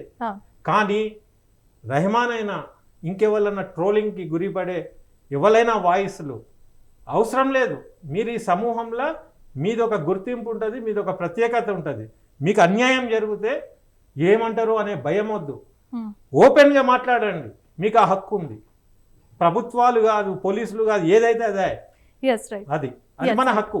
సునీల్, అయితే ఇప్పుడు మీ ఇద్దరికి లాస్ట్ అండ్ ఫైనల్గా ఇంకా కన్క్లూడ్ చేసేద్దాం. మనం ఈ మధ్య కాలంలో చూస్తే ఇదే ఏఆర్ రెహమాన్ గారి గురించి అసలు ఎప్పుడు నోరు విప్పని మనిషి, ఆయన వ్యక్తిగత జీవితానికి అంటే తలాక్ అంశం కానీ డైవర్స్ విషయం దగ్గరికి వచ్చేసరికి ఈ విషయానికి సంబంధించి కూడా చాలా మంది చాలా రకాలుగా ప్రతి విమర్శలు చేశారు. అయినా సరే ఆయన ఖండించడానికి కూడా ముందుకు రాలేదు. అది ఆయన వ్యక్తిగత జీవితం అయినప్పటికీ ఏ సోషల్ ప్లాట్ఫామ్లో కానీ, లేదంటే మీరు అలా అనొద్దని కానీ, లేదంటే దానికి ఎక్స్ప్లెనేషన్ ఇవ్వాలన్న ప్రయత్నం కూడా ఆయన చేయలేదు. అలాంటి ఒక పెద్ద మ్యూజిక్ డైరెక్టర్ ఇప్పుడు ఏదో ఒక ఆయన భావాన్ని వ్యక్తం చేస్తున్న దాన్ని ఇప్పుడు ఇంత ట్రోల్ చేస్తున్నారు. దానికి మీరేం చివరిగా కన్క్లూడ్ ఇద్దాం అనుకున్నారు సునీల్ కుమార్? అది అతను ఒక పర్సనల్ ఎక్స్పీరియన్స్గా తీసుకొని, అతను పర్సనల్ ఒపీనియన్గా తీసుకొని we have to leave it there itself. And మన పాయింట్ ఆఫ్ వ్యూలో మనం చెప్పేది ఏంటంటే ఈ సొసైటీ అలాంటిది కాదు. ఎందుకనంటే రెహమాన్ గారు లాంటి ఒక వ్యక్తికి అతని టాలెంట్ని గుర్తించి అందరూ కూడా అతన్ని ప్రేమించారు, ఇష్టపడ్డారు. అతను మంచి మ్యూజిక్ ఇస్తే ఇష్టపడడానికి ఇప్పటికీ సిద్ధంగా ఉన్నారు. ఒక మంచి సక్సెస్ వచ్చింది అంటే హిందీ కాదు, బాలీవుడ్ కానీ అందరూ కూడా అతను మళ్ళీ తీసుకుంటారని అయితే నేనైతే మనస్ఫూర్తిగా కోరుకుంటున్నాను. I wanted to again see the best of A R Rahman garu మళ్ళీ బయటికి రావాలని నేను మనస్ఫూర్తిగా కోరుకుంటున్నాను. It's just a phase. Sunil Kumar Reddy garu, ఇప్పుడు మీరు ఇలా అంటున్నారు, ఈ ఏమన్నా దానికి సమాధానం చెప్పడానికి బయటికి రావాలి, లేదంటే దాన్ని ఓవర్కమ్ చేసైనా బయటికి రావాలి. అంటే ఎలా వస్తే ఆయనకి మళ్ళీ కరెక్ట్గా ఇలాంటి వాటి నుండి విముక్తి డెఫినెట్గా కలుగుతుంది? వచ్చిన ఏ ఆపర్చునిటీలో అయినా బెస్ట్ వర్క్ ప్రూవ్ చేసుకుంటే, ఇప్పుడు ఈ చిక్రీ చిక్రీ హిందీలో కూడా అంతే ఈక్వల్గా పాపులర్ అయింది అనుకోండి, డెఫినెట్గా somebody will call. Okay, it just matter of time అమ్మ. ప్రతిదీ ఒక సైకిల్ తీసుకుంటూ ఉంటుంది. ఇళయరాజా గారికి ఒక టైంలో అవకాశాలు లేకుండా పోయి మళ్ళీ అతనికి వస్తుంది. ఎవరు అతన్ని తొక్కేయటం కాదు, ఏమీ కాదు. ఆ టైం అతనికి ఆపర్చునిటీస్ రాలేదు. Maybe his time will come and డెఫినెట్గా అందరూ కూడా యాక్సెప్ట్ చేస్తారు. చిన్న చిన్న డిఫరెన్సెస్ ఎవరికైనా లోపల ఉన్నా కానీ స్టిల్ అతని సక్సెస్ వెనక అందరూ వెళ్ళాలని కోరుకుంటారు. That's what. అతనికి ఏదైనా పర్సనల్ బెటర్ ఎక్స్పీరియన్సెస్ అయి ఉంటుంటే డెఫినెట్గా అది చేసిన ఎవరైనా కానీ సిగ్గుపడాల్సిన రోజు. ఒక అంత మంచి మ్యూజిక్ డైరెక్టర్ని ఎవరైనా ఆ పాయింట్ మీద వివక్షత చూపించి అతనికి అవకాశం ఇవ్వకూడదు అని అనుకున్నారు అంటే ఈ డజంట్ నో సినిమా. అలాంటి ఒక వ్యక్తి గురించి మనం ఆలోచించవలసిన అవసరం లేదు. Rather we should feel sorry for him. ఒక అంత మంచి ఒక టాలెంటెడ్ పర్సన్కి నువ్వు కేవలం ఇలాంటి ఒక అవకాశాన్ని లేకపోతే ఇలాంటి ఒక రీజన్ పెట్టుకొని నువ్వు దూరం పెట్టావు అంటే యూ డోంట్ నో. అంటే ఖదర్ అంటావు కదా, యూ డోంట్ నో. ఒక మ్యూజిక్కి ఒక మంచి వాల్యూ ఇవ్వగలిగే కెపాసిటీ నీకు లేకపోవడం అన్నది that is his loss, but not to Rahman garu. So మీరు ఇండస్ట్రీలో వర్క్ చేస్తున్నారు, ఇన్ని సంవత్సరాల నుండి ఇండస్ట్రీలో వర్క్ చేస్తూ చాలా సినిమాలన్నీ కూడా తీస్తూ ఉన్నారు. జనరల్గా ఎవరైనా మ్యూజిక్ డైరెక్టర్ దగ్గరికి వచ్చేసరికి మీరు అన్నట్టు ఇళయరాజా గారి గురించి కానీ, ఏఆర్ రెహమాన్ గారి గురించి కానీ, మణి శర్మ గారి గురించి కానీ ఇలా చెప్పుకుంటూ పోతూ ఉంటారు. సో చెప్పినప్పుడు మీరు ఎప్పుడైనా బయట కనిపించని వాళ్ళు సెకండ్ షేడ్ ఇట్లా ఉంటుంది. మనం ఇప్పటి వరకు మాట్లాడుకుంది ఏంటంటే ఆయన చాలా రిజర్వ్డ్ కామ్ గోయింగ్ పర్సన్ అని చెప్పి అనుకున్నాం. కానీ ఎవరైనా ఆయన గురించి ఈయనకి కొంచెం ఆ నోటి దురుస్తనం వల్లనే ఇలా జరిగింది అన్న మాట మీరు ఎక్కడైనా లేదు. బట్ వర్క్ కల్చర్ గురించి కొంతమంది కొన్ని డిస్కషన్స్ ఉంటాయి. బికాస్ అతను డిలే చేస్తారని కానీ, లేకపోతే అతను నైట్ చేసేవాడు, రకరకాల ఆస్పెక్ట్స్. ఈ రోజున్న మ్యూజిక్ డైరెక్టర్స్ గురించి కూడా వాళ్ళ వర్కింగ్లో ఉన్న ఈక్వేషన్స్ డిస్కషన్స్ ఎప్పుడూ ఉంటాయి. అది వ్యక్తిగతం అమ్మ. సో అది ఒక మ్యూజిక్ డైరెక్టర్కి, ఒక డైరెక్టర్కి, ఒక ప్రొడ్యూసర్కి ప్రొడక్షన్ ఇష్యూస్ ఉండొచ్చు, రకరకాల క్రియేటివ్ ఇష్యూస్ ఉండొచ్చు, క్రియేటివ్ డిఫరెన్సెస్ ఉండొచ్చు. ఎందుకంటే క్రియేటివ్ పీపుల్లో ఏంటంటే కొన్నిసార్లు కొంత ఎడమెంట్గా ఉంటారు. ఇది బాగుంటుంది అని అతను అనొచ్చు, లేదు దీనికి ఇంకొకటి బెటర్గా ఉండాలి అన్నది. It's matter of creative differences. అవి సక్సెస్ఫుల్ అయ్యాయి అనుకోండి, అందరూ కామ్గా హ్యాపీగా ఎంజాయ్ చేస్తారు. అది ఎప్పుడైనా ఫాలో అవుట్ అయితే అప్పుడు నేను చెప్పాను బికాస్ ఆఫ్ దట్ అని ఒక బ్లేమ్ గేమ్ స్టార్ట్ అవుతుంది. ఇలా జరగాల్సిందని కూడా as simple as that. Here success మొత్తాన్ని అన్నిటినీ క్లియర్ చేసేస్తుంది. ఒకవేళ ఫెయిల్ అయితే ప్రతి ఒక్కళ్ళు కూడా బ్లేమ్ గేమ్ చేస్తూ ఉంటారు. నేను ఆ రోజు అది వద్దంటున్నా కానీ నా చేత పుష్ చేయించారండి అని.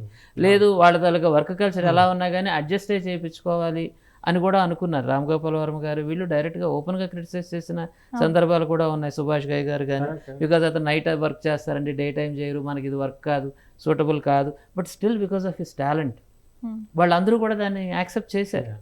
Because ultimately it is the product that which speaks. ఎవరైనా కానీ ఆ వర్క్ ఇష్యూస్ వల్ల కానీ, ఈగో ఇష్యూస్ కానీ, క్రియేటివ్ డిఫరెన్సెస్ వలన కానీ దూరం పెట్టారా, ఓకే, ఇట్స్ ఫైన్. బట్ కేవలం ఇదొక పాయింట్ మీద ఎవరైనా కానీ దూరం పెట్టుంటే మాత్రం అంత సంకుచితత్వం ఉన్న ఒక వ్యక్తికి we should feel sorry for him.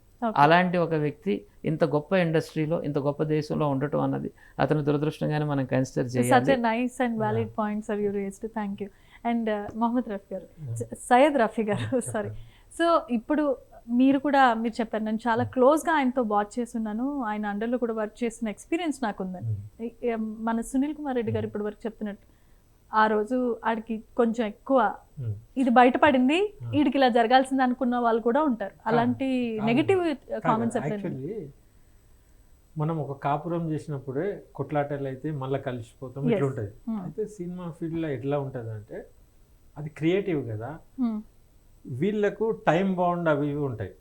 అదే నాకు ఇప్పుడు కావాలని ఆడ ట్యూన్ ఆయన సాటిస్ఫై అయ్యేదాకా అరే ఇది రాలేదనుకొని కూడా ఆయన డిలే చేయవచ్చు, మంచిగా రావాలనే డిలే చేయవచ్చు. అయితే ఏమైపోతుంది అక్కడ అంటే ఇప్పుడు ఆత్రేయ గారు ఇట్లా పెద్ద పెద్ద రైటర్స్ కూడా అప్పుడప్పుడు 10 నిమిషాల్లో రాసి ఇచ్చేవాళ్ళు, అప్పుడప్పుడు నెల తీసుకునేటోళ్ళు. ఇప్పుడు వాళ్ళ కోసం పాట వచ్చే వరకు వీళ్ళు వెయిట్ చేయాలి. యూనిట్ వాళ్ళ బాధ వాళ్ళది. వీళ్ళది ఏముంటుంది అంటే ఆ థాట్ రాంది ఎట్లా, అదేమన్నా కంపెనీ మ్యానుఫ్యాక్చరింగ్ కాదు కదా, ఆ మూడ్, ఆ థాట్ రావాలి కదా అన్నట్టు వాళ్ళకు ఉంటుంది. అయితే రెహమాన్ లాంటి వాళ్ళు ఏంటంటే వాళ్ళ క్రెడిబిలిటీ, వాళ్ళ స్టాచర్ ఒక రేంజ్కి వచ్చేసి ఇట్లా నా మ్యూజిక్ ఇట్లుంటే సక్సెస్ అవుతుందని వాళ్ళ అంచనాలు సక్సెస్ అయినాయి. కాబట్టి సేమ్ ఆ లెవెల్లో రావాలనే తాపత్రయం మీదనే డిలే అవ్వచ్చు. అది కరెక్ట్ కమ్యూనికేట్ చేయనప్పుడు అరే ఎన్నిసార్లు ఎంత ఇది అని నెగటివ్గా ఆలోచించే అవకాశాలు ఉంటాయి. ఇవన్నీ ఏంటంటే వర్కింగ్ స్టైల్లో డిఫరెన్సెస్ తప్ప ఇదేం లేదు. అయితే ఇప్పుడు ఆయన ఏదైతే ఒక చిన్న డైలాగ్ అన్నాడో, ఇప్పుడు మీరు మాకు ఇంటర్వ్యూ చేస్తున్నారు, ఈ ఇంటర్వ్యూలో అనుకోకుండా ఒక థాట్ మనసులోంచి దొరిలింది అనుకోండి, దాన్ని పట్టుకొని చేయడం వల్ల ఇంత దానికి వచ్చింది ఇది. అలా రావడానికి కారణం రాజ్యాలు పబ్లిక్ని ఏ భావజాలం అయితే గుచ్చుతున్నారో దాని ప్రభావమే ఇది. కానీ రెహమాన్ కాదు. రేపు ఫర్ ఎగ్జాంపుల్ ఇట్లా కూడా అనుకోవచ్చు, అది రెహమాన్ కాబట్టి అది పట్టుకొని పిక్కు తింటుండ్రు, అది వేరే ఎవడన్నా ఉట్టిగానే అంటే దాన్ని లైట్గా కూడా తీసుకోవచ్చు, వేరేలాగా సానుభూతి పరుడుగా. ఫర్ ఎగ్జాంపుల్ నేను చెప్తా, ఇప్పుడు సినిమా ఇండస్ట్రీలో డ్రగ్స్ అని చెప్పి కొందరు పట్టుబడ్డారు, ఒక 10 మంది పట్టుబడ్డారు, దాని మీద పెద్ద చర్చ ఏం లేదు. అనుకోకుండా ఇక నాలాంటి ముస్లిం దొరికిండు అనుకోండి డ్రగ్ అని, ఇప్పుడు నన్ను పీడించి మొత్తం సోషల్ మీడియా అని ఒక నెగటివ్ సిగ్నల్ ఇచ్చే సంస్కృతి వచ్చేసింది అనుకోండి, అది కరెక్ట్ కాదు. మీరు ఖండిస్తే అందరిని ఖండించాలి, ఒకదాన్నే ఫోకస్ చేసి ఇది బ్యాడ్ అనొద్దు.